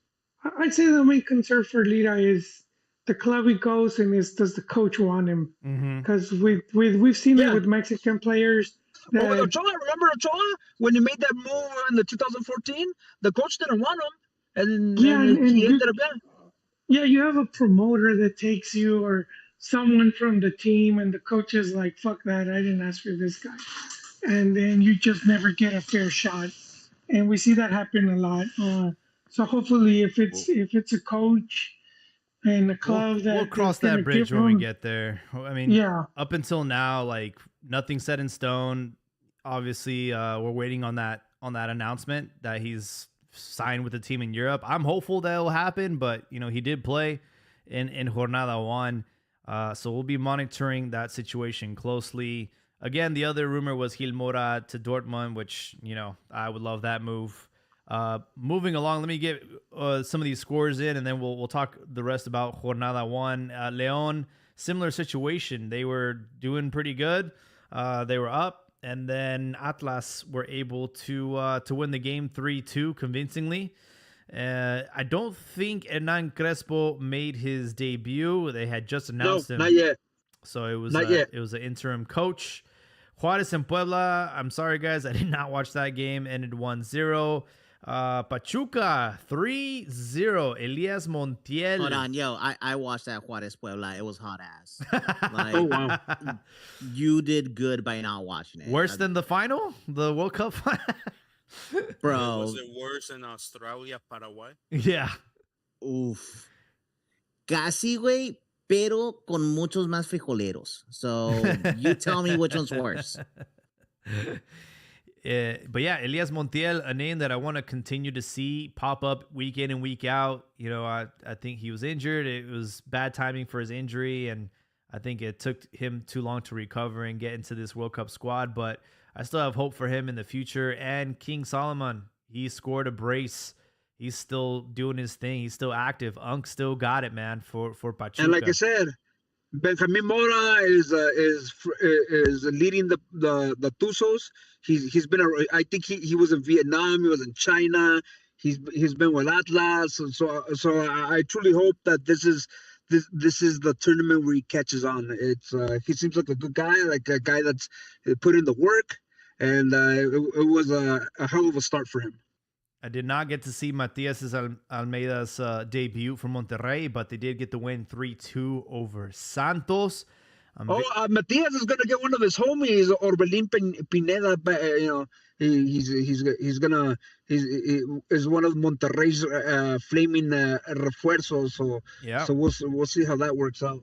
Orbelín is his boy. Took him to Olympiacos, and now he's brought him back to Monterrey. So that's gonna be his gallo. And aguas con Monterrey, man. Matias has shown that he can win titles in this league. And ya mámasela, güey. No, güey. You're still living off of the. Hey, dude, you were talking about Anselmi and some other coaches that left you. I mean, Wait, you're still playing the dick flute solo just because he's the former coach of Chivas? Hey, Because of man. what he won did at titles in Chivas. Greece. He won We titles in haven't Greece. won a title since his departure. Oh, so now Greece matters? I'm just saying he wins where he goes. Wow. Diaz still, no, pues chingón, Except ¿verdad, San Jose. güey? Diaz still has a special place in his heart for Luis Fernando Tena. Nah, hombre, ni madres. Ahora, really quickly, Jaime, because you're burying the lead. Can we just take a second and talk about fucking Pumas? Oh, yeah. Tell me more about Pumas that. is dead on arrival, bro. They took 3 juicy fingers inside of them.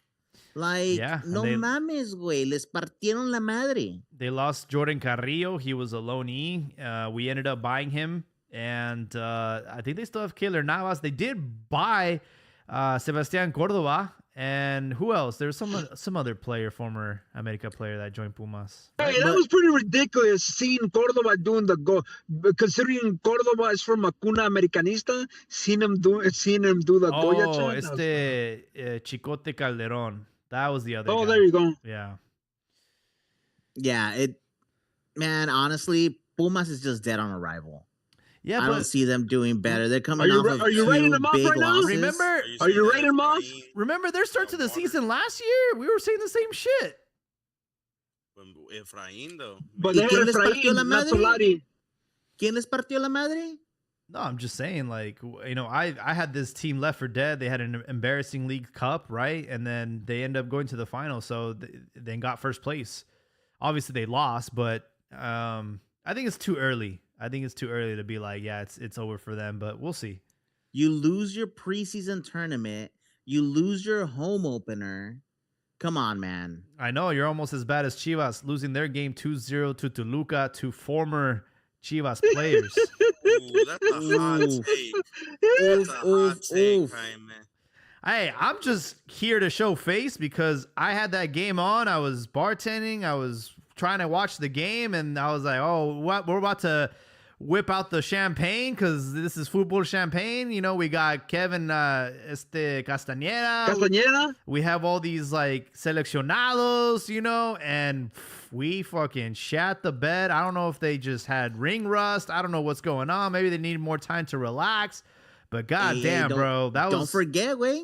También, it is la nómina más cara en toda la liga. yeah. Hey, All Guti's right. not feeling it. Guti's not feeling it since the World Cup. I don't know what's going on with that kid, man. Guti, he's been getting bullied online, and maybe it's getting to him. For me, though, the salt in the wound was Alexis Vega taking that PK against Tala Rangel. Obviously, they know each other quite well. They were teammates at one point, and then they just finished the World Cup together. And I'm sure in training, they practice PKs. So I think there was a little bit extra to that PK. And for him to do the Panenka, en el Estadio that was Akron, bro. disrespectful. Super Bruh. Like, you were just World Cup teammates and lo vacunas así. Yeah, Alexis bro. Vega does not believe in mamada free zones. I'll tell you that. Yeah, bro. And Te tiene que pendejear de una manera u oh, otra. I was pissed, bro. I was pissed. And, you know, I didn't see it until after on the timeline that he actually went and apologized to Tala Rangel. So he's like, hey, no hard feelings, but, you know, I just embarrassed you in front of your home crowd. Yeah, so that one hurt, bro. And then seeing Jesus Gallardo, who fucking scoring as well, dude. Come on, man. Yeah. Look, I'm going to be honest with you, and I'm just going to come in here hot and heavy, and I'm going to use the words that our previous guest speaker who came on for 2 episodes. Saca tu veneno, saca tu veneno. Cállate el pincho hocico, pendejo. Ahora, voy a decir lo que nos dijo nuestro amigo from across the pond.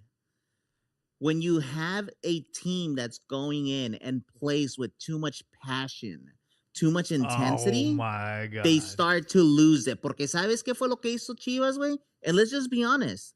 They were out there playing like a bunch of fucking retards, like a pit bull chasing the ball. All right? All that Chivas was showing was 1,000% heart. Y se apendejaron. That's why you got a red. That's why they were dancing around you guys. You wanted it too much, and you couldn't control your emotions. It's not the first game of a long tournament. I'm not sure. We won't be talking about this in a couple of weeks. I'm not sure what it was. Maybe they should have rested their seleccionados. I don't know if they just haven't had time to gel together. I know the team has been in preseason, but maybe it's just like, you know, But- first day jitters or something. First day What back about- into the routine. What about Toluca being the overall better team? Like Yeah. player I for don't player. I can see that. What are you talking about? No, Esta es la I base de la don't know. selección. I Güey, don't know. si no les hubieran quitado a sus seleccionados, hubieran sido campeones de la liga. Did- And they would have. What are They you would have. talking Yeah, about? They This would've. is the best They- team in Yeah. Mexico. They have Yeah, one of the and I best agree with coaches, a good nomina. They've been more consistent. They've actually won campeonato. They're just a better team. But they I'm didn't not saying have Chivas can't beat they, them. they didn't have Paulinho, did they? He didn't play. Yeah, but the good teams won't depend on just one player. I feel that they worked. Turco has worked the team really good. They played. They didn't have that They hard had of a- a season. They had a proper preseason because they didn't have any seleccionados aside from Alexis Vega Gallardo. and And Gallardo. Gallardo. So it's like for Yeah. them, most of the team like got that preseason in, and I think they were going into this game they were just in better form than Chivas, missing their players and plus missing. It was a Cruz Azul. Missing- It was a Cruz Azul. It's practically the same team. It's practically the same team that they finished the tournament with. Yeah, Charlie Rodriguez who didn't make it, So yeah, and Jeremy Marquez as well. Chivas are losing Wait, not just seleccionados, but they're losing players from the Olympics, right? They're losing U20. the U20. Yeah. So I mean, Are we complaining about consistency now? No. No, I'm not just really. saying, Where's like- the sour grapes? it's not consistency. It's just fact. I'm It's just facts, saying, like, Adidas. It's they facts. had a proper preseason where Chivas really didn't. That's all I'm saying. Oh, come on, And guys. I'm No not saying- mamen. Yeah. Really that Ya bad. sabes, güey, abren el pinche paraguas. Dude, I'm Mira, going tú y you guys Hatcher, fault. compórtense ya. Who did America ¿Qué, have güey? You for want your little fucking Chivas safe space back? for the Si lo seleccionados? quieres me largo, güey, no hay pedo. Pero están- How many Pero mira, America te la players pongo así went de to the World fácil. Cup? Se las pongo así de fácil. Los perros abren los ojos a los 11 días, pero hay pendejos que nunca lo hacen. Hey man, I saw a team that played 45 minutes a man down, and they had more shots, more corners than Toluca. I saw Milito be a man down, and he was bringing in strikers and midfielders. It was a game that Chivas could have easily tied, and maybe even won if it wasn't for that red card. And that red card was exagerada. But speaking of red cards, I brought it up this last season that I'm noticing a pattern in Liga MX. There's way too many red cards every week. This game, Yeah. 5 of the 9 games had red cards, and it's like consistent. I haven't paid attention to the red cards in the other games, pero no sé si somos puercos o qué, but it's definitely Las a cobran trend. muy baratas is what it is.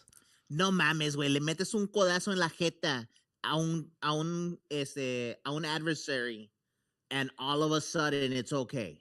You tell me it No, was no, no, mala it leche? should have been forgiven.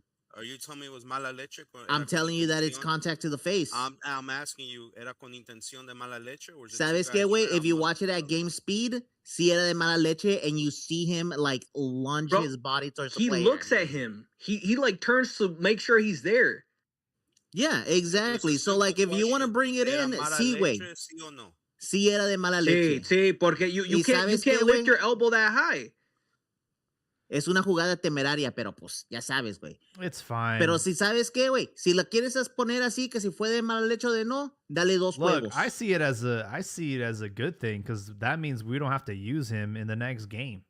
I don't know why Sepulveda got the start, dude. Hormiga's ready to go. It's not like he fucking played in the World Cup. He got like 10, 20 minutes in the first game, and that's it. Aguirre decided to not use him for the rest of the tournament. So for me, it's fine. I'd rather actually start on a bad, and work our way towards getting informed towards the end of the tournament. Because I also feel like Chivas had a great start last season. They had a quick jump.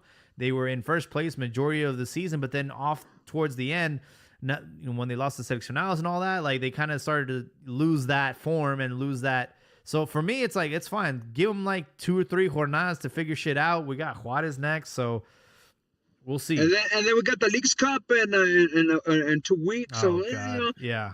yeah, I think by mid-August we should see what the team is made of, and then More like Diaz September. could justify it.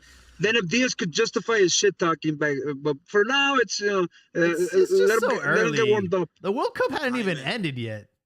Are you telling me that you want to start off like Spain, have a first bad game, but then be champions? Hey, for me, it's like, look, Why not? get these shit results out of the way. You know, just get out of your system. You know, I'll judge this team when we're in Jornada 10. Like, I think right now it's just whatever, bro. It's Señores, I hear this speech every 6 months. Y adivinen qué.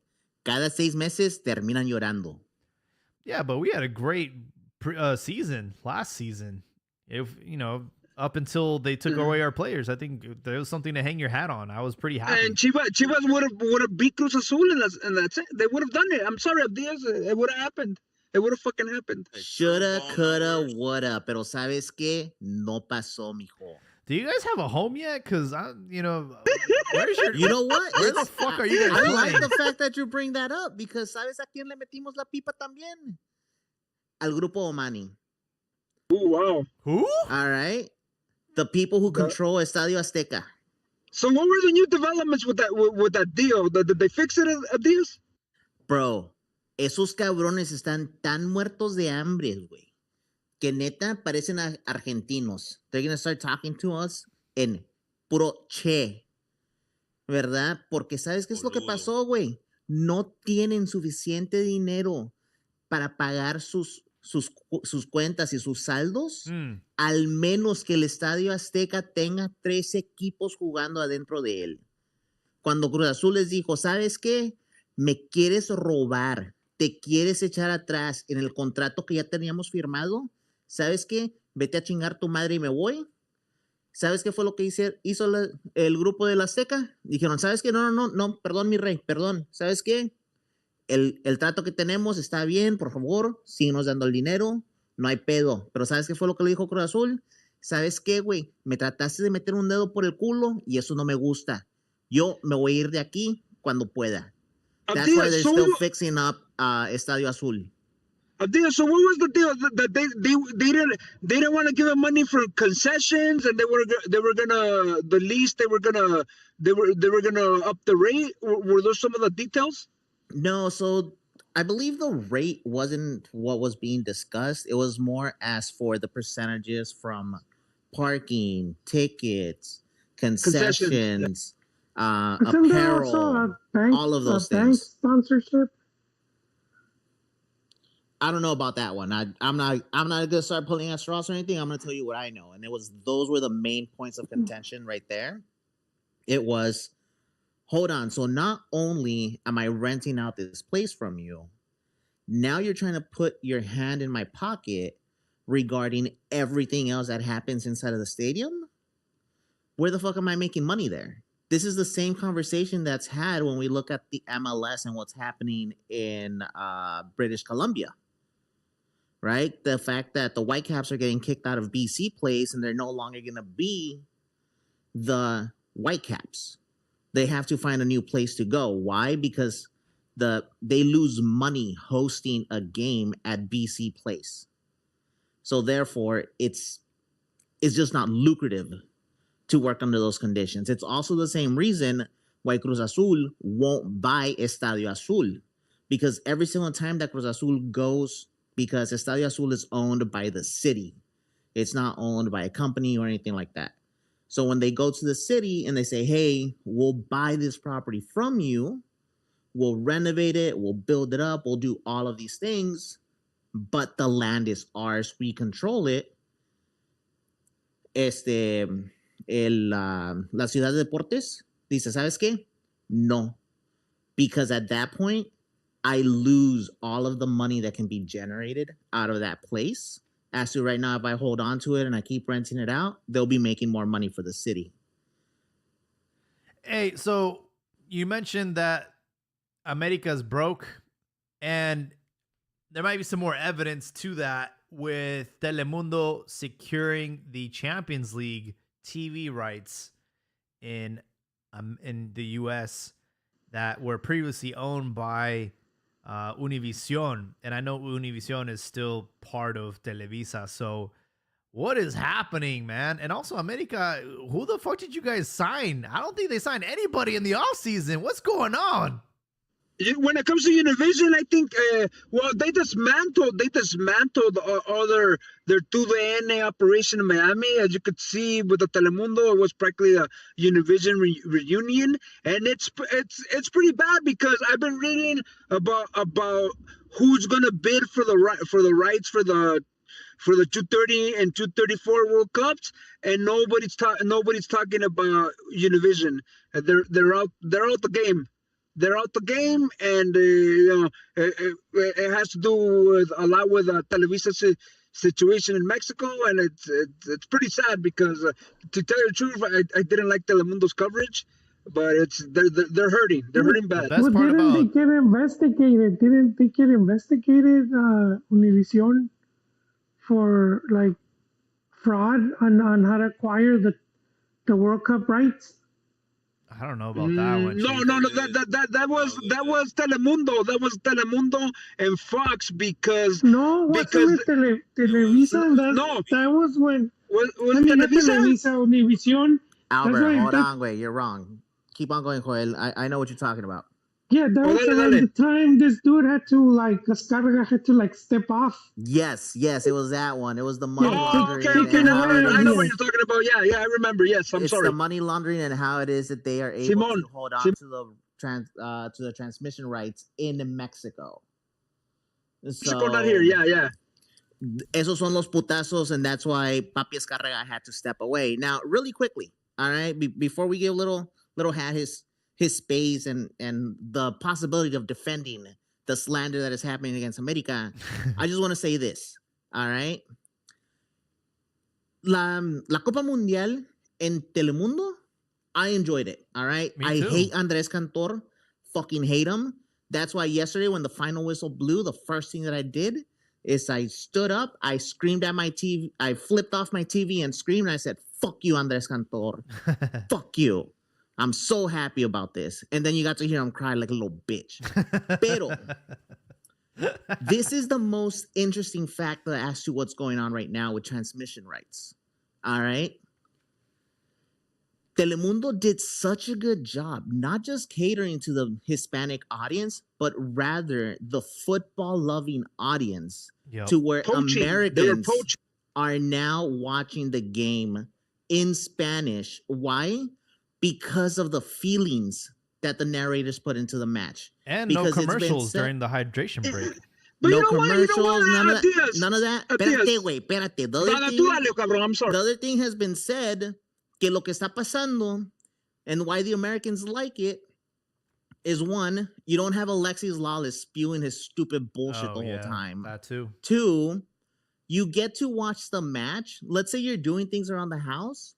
The game isn't fucking stale or boring. They're actually doing a good job at narrating it. They put the emotions into it so that Matias. you're able to get a neutral into the sport. If I may interject, Espérame. Now, furthermore, this has become such a big thing that the conversation that's being had now is that FIFA is thinking about bundling both English and Spanish transmission rights and selling them as a single package. So and Now- that's why Netflix and Prime. No, but here's the deal.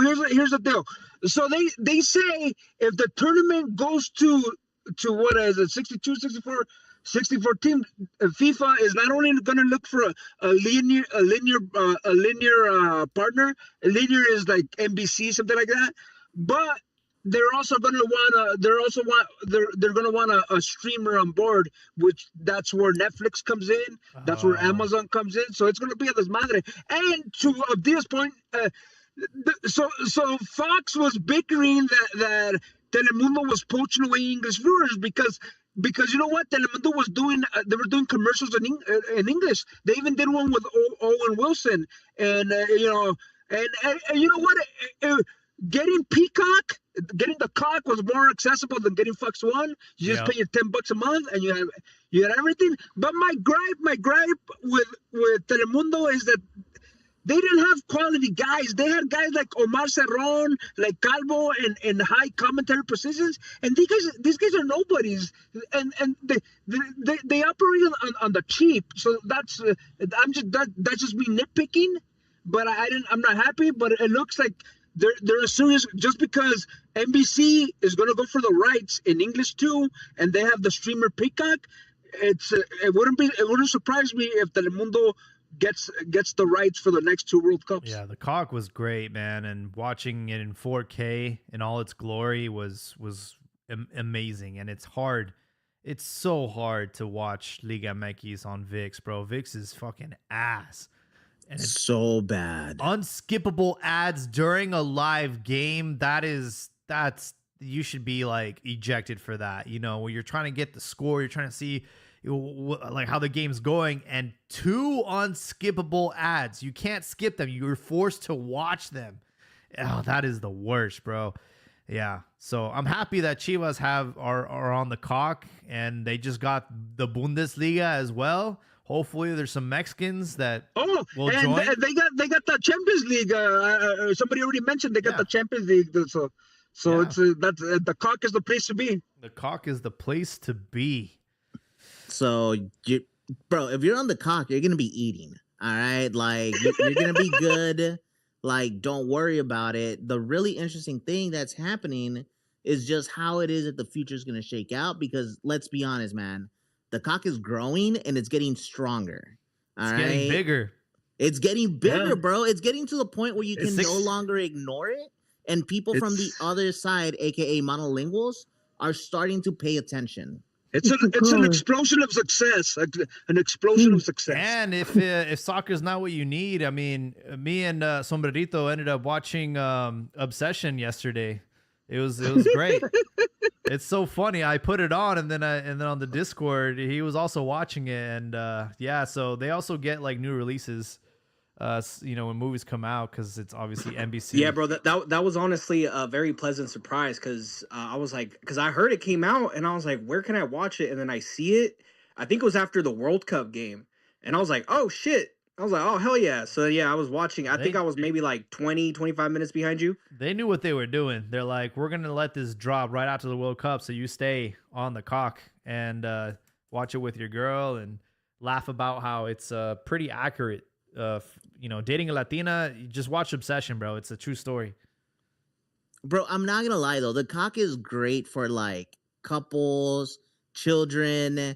Everybody should be on the cock, all right? Because let's be honest. Relax. Hold on. For kids' way, they have all of the Lego shows. They have a bunch of DreamWorks animation. They have Illumination as well, which is like the Minions. They're about to get Super Mario Galaxy. They're about to get all of that stuff. Now for your know what? They used to be better with WWE, but they fucking lost them. And they got The Office, bro. También, güey. They got NFL, NBA. También, güey. You need to invest in all these guys that you want because they have the content. They don't need to throw all their money at Faitelson because they have what you want. Yeah, because then like for your girl, man, you have Bravo. So AKA you have Below Deck, you have Love Island if you're watching that. My girl just started watching it. Fucking smoke shows the whole time. So you have Love Island, and if you're like kind of a little bit more like Thin Blue Line type person, you have Live PD, you have On Patrol Live, you have like all of this stuff. In the mornings, I put it on the Dan Patrick show. I like it. I like I'm a big fan of The Office. So they have that, and they have the Superfan episodes, which didn't air. And they cut out a lot of shit, bro. I'm like, damn, this changed the whole game. And Parks and Recs, and if you're into that. So yeah, I love The Paper is actually really good. I didn't like The Paper, but maybe I'll let it. I mean, The Office season 1 was pretty hard to watch. So Diaz, would you say that the cock fulfills your needs? Bro, the cock leaves me lleno and satisfied every single time that I stop by and make a visit. Yeah, we need to get a sponsorship or an endorsement from Peacock, man.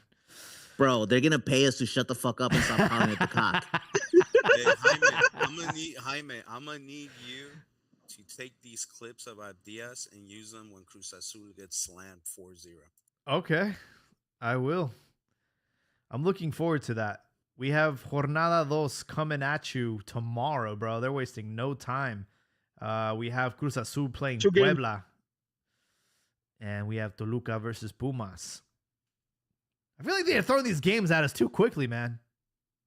Yeah, you can't get you can't get enough of a hey. There's no weaning yourself off the World Cup. It's straight up into Liga MX action.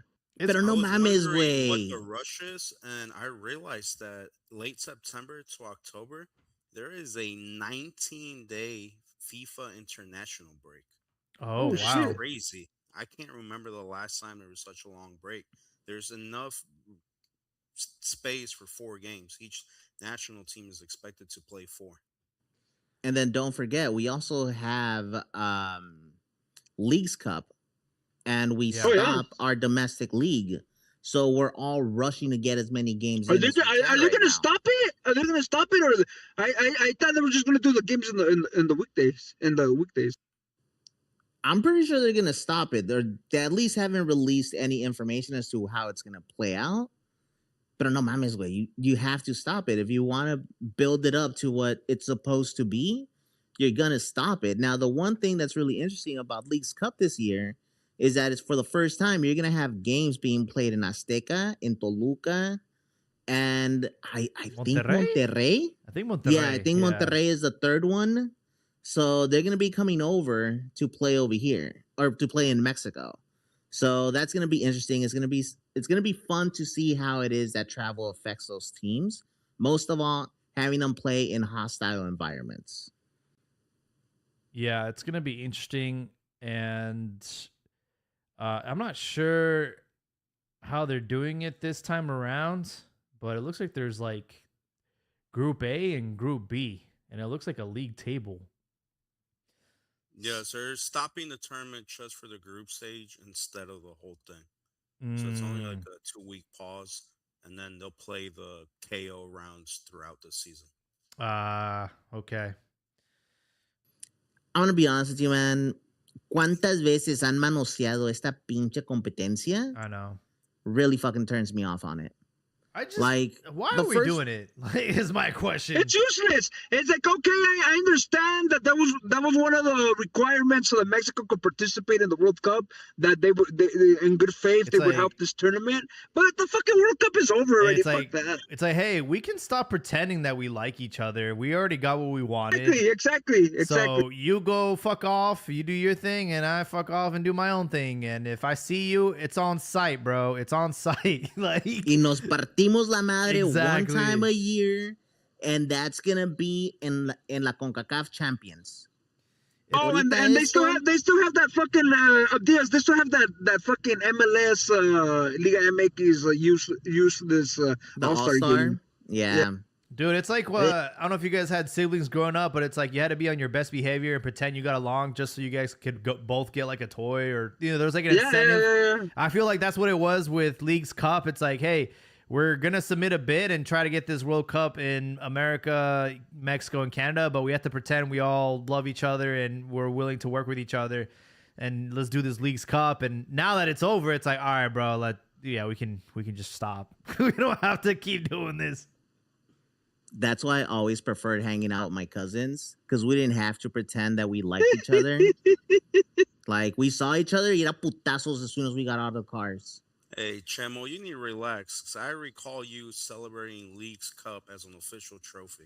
Hey, you know what? Wow. I've won it. I don't know about you guys. And like I said, ¿cuánto lo han manoseado? Si Albert se callara el puto hocico, I'd be able to finish a sentence. And what I was going to say was... Hey, but you know what? That tournament that Cruz Azul won wasn't official.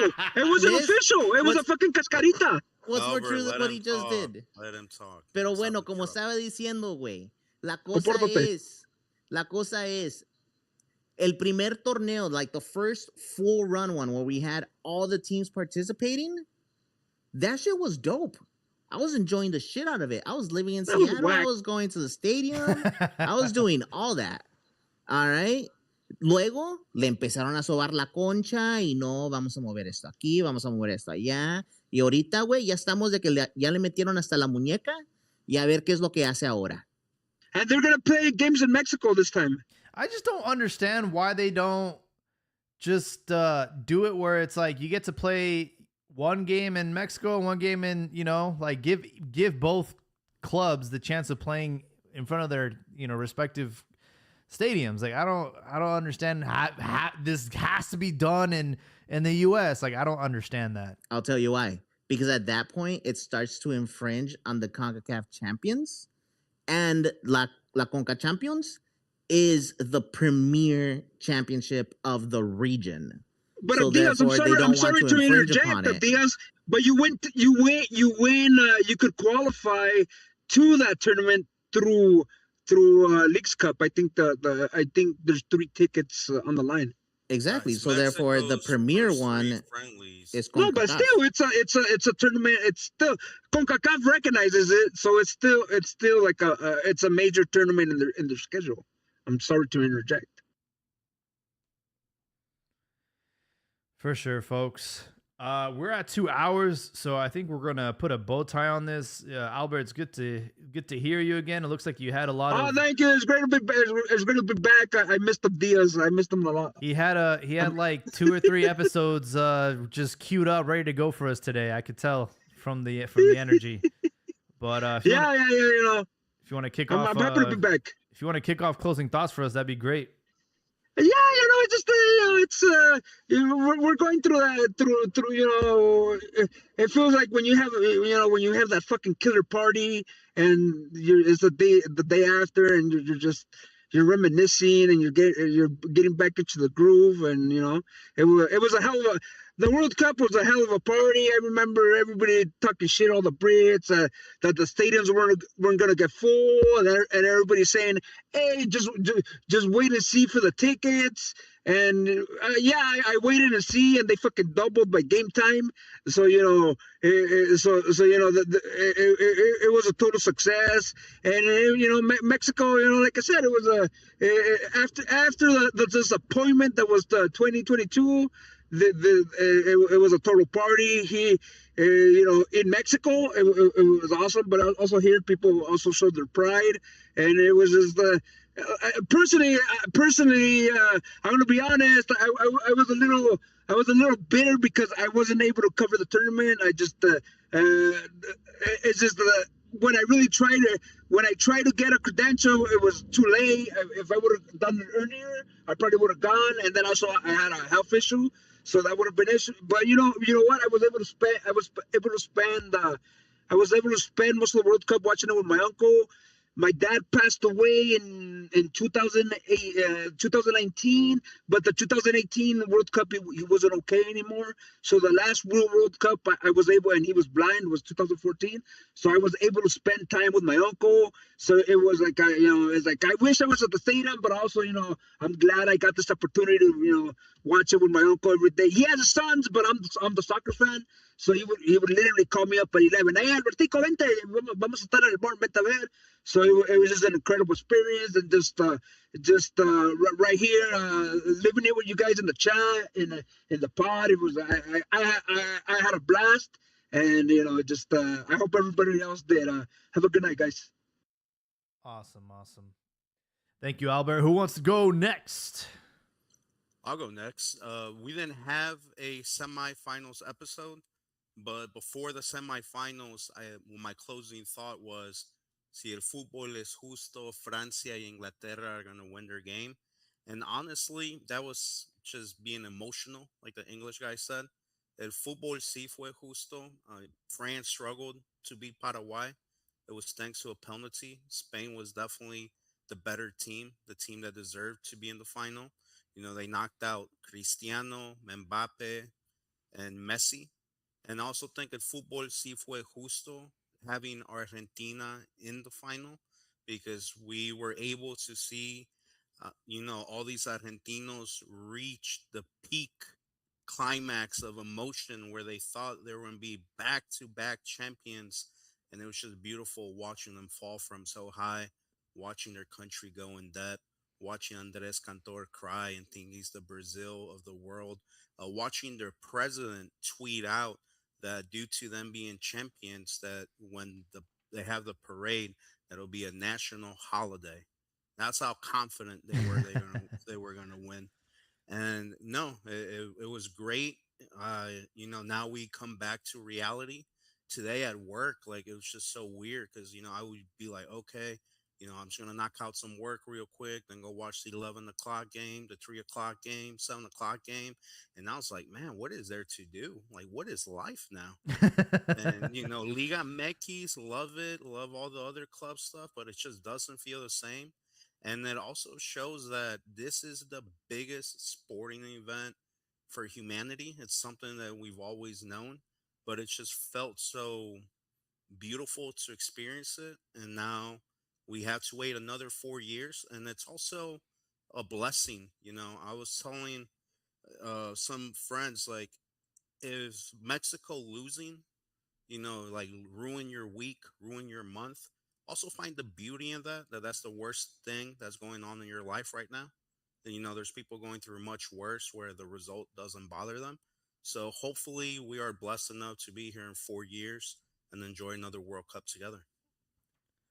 Beautifully put, Habibi. Definitely, you never know what someone's going through in their personal life. So Yeah. having a World Cup where you can kind of forget about it for 90 minutes and enjoying the emotions, the good, the bad, the ugly, the joys, the highs, the lows. We were all here to experience that together on Cantina, and for that I'm very grateful.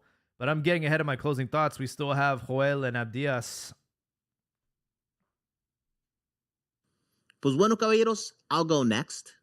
And you know what? I'll ride the wave of what a lot of us have been saying so far. And I said it when it was happening. A lot of you dismissed it. A lot of you, me dijeron pendejo. Pero pues a veces, güey, cuando el más pendejo es el que tiene la razón, pues cuídate, güey. Here's the deal. This World Cup was special. This World Cup was lived at home. We got to enjoy it in a way that nobody else did. We kind of talked about it with the Londoner when he came in here, and he was saying like, "Oh, these games were shit. They didn't. The real World Cup didn't start until the round of 16." You know what, bro? No. It's because your shitty schedule didn't allow you to enjoy the games the way they were supposed to. Because we had these fucking Cabo Verdes of the world come in and light it up. We had, honestly, one of the games that I lived the most and I had the most excitement in was the Egypt versus Iran. That was a fucking great match. Yeah. So you got to have these fucking amazing games, and there's all of this historical and cultural background that gives extra flavor to the games, right? Unfortunately, that party's coming to an end. And on Friday, I had to fucking watch a Juarez versus Puebla. Do you understand how much of a crash that was? Y eso porque ya estaba pedo, güey. Like, I'm not saying that I went into this without drinking. I'm saying that I fucking had to watch that. And that was a hard watch. And seeing the difference in level and caliber that we were constantly exposed to, you get to see why it is that Mexico has stagnated to a certain degree. You start to see what it is that you can do differently. Pero ¿sabes qué fue lo que pasó? El fútbol me dio un regalo. Me dio una fiesta auténtica del fútbol cuando pude ver el Francia contra Inglaterra. No mames, güey. Un partido que termina 6-4. No mames, señor, por favor. Esa es una fiesta de fútbol. Luego, como dijo Habibi, I got to experience these dirty, fucking starving people try to give their all and cheat in every single way possible just for them to fall short. I got to see people go into generational debt to be able to be in that stadium just to experience that type of disappointment. There was something beautiful in that. But best yet was when my son was sitting next to me and he yells at the TV as soon as the Argentina comes on and he says, "They're a bunch of dirty players." And I was like, you know what, mijo? You're 100% right. Argentina doesn't deserve this. And they go to lose it. And you get to see Spain win. Y luego, para terminar todo, al fin del día, cuando ves a la jornada, Chivas pierde, América muy apenas sobrevive, Pumas Come on, güey. Ya échenle cal. Y Cruz Azul, campeón, papá. Entonces, desde aquí les digo, este mundial fue a toda madre, lo vivimos al 100 y ahora viene la liga. Well said, up, Diaz. I'm looking forward to seeing you guys couch surf for another season. Joel, bring us home, man. Yeah, overall, it was a good World Cup. I really enjoyed it. And for a lot of people, especially those that was their first World Cup, this is about the fourth time that the tournament has has changed. It wasn't always the way we see it now, and it's added groups. It's added teams, and so this new format is good for Mexico to start it the way they did. I know there's still disappointment in people because they didn't get further. It got switched up on us because in the previous format they would have. It doesn't matter now. The next three World Cups are going to have this format, and who knows if it goes to 64. But looking forward, it was a great start for Mexico. Now it's let's see how Mexico builds from this, what Marquez does, and also interested to see what the other teams do because we've seen a shakeup. Germany, that used to be the team that was always going to be a top four team. Their last three World Cups have been underwhelming. So I don't know if they're going to do a DAS reboot part two, but certainly they're going to try to fix things. Italy as well. I know they just begun trying to reboot their program because they've been a shadow of the team they are. I think they missed three World Cups now. Brazil, they already sound the alarms. So it's going to be really interesting moving forward, seeing how some of these teams improve. Obviously, I heard you guys saying about Argentina. I think they're going to continue to be strong. They have they have a lot of players. I think they're going to continue being. I think they've taken the mantle of the bad guys of the movie, and you've always kind of needed that team. Um, so that's always all of that stuff is going to be interesting moving forward, watching how it plays out, and I'm even interested in World Cup qualifying. So I think it's going to be. I feel it's going to be competitive. I've seen a lot of these teams have been working. These teams that looked bad, um, but they've been working and they have their eyes set on this, especially with the most tickets. So let's see what happens there. But overall, yeah, I enjoyed the World Cup and I'm here for the ride going into the next one, man. So many stories to tell that are developing, and we're gonna get to witness all that. Absolutely. The best part of the World Cup was having it with you guys and recording these episodes and also getting to connect with people that aren't from our demographic. We got to meet, have people on here that were from different countries or casuals. And, we were here to experience it together. So that was very special. And like Habibi says, I hope we'll be here for the next one.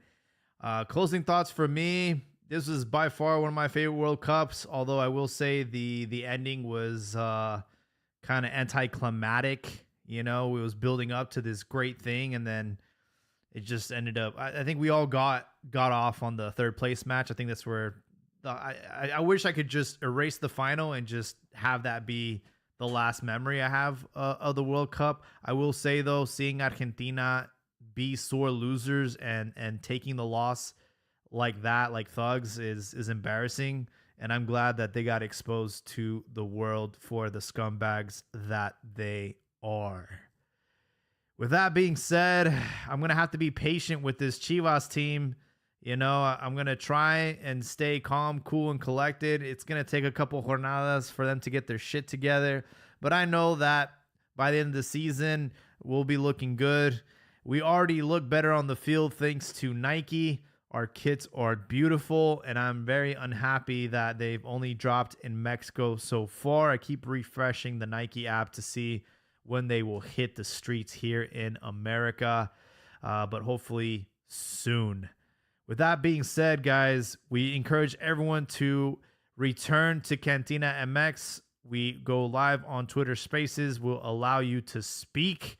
And we also hang out on the Discord server between episodes. So I'll make sure to put the link to the Discord server in the description of tonight's episode. Thank you all so much for joining us, and we will catch you on the next one.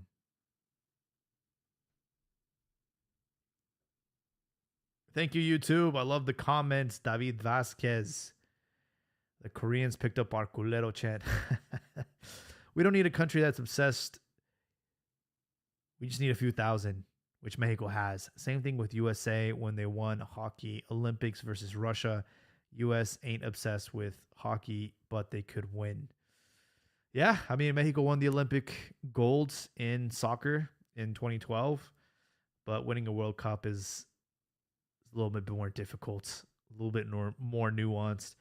And with the rumors of it being expanded to 64 countries, it's going to take even more games just to get back to where we were, which is the round of 16.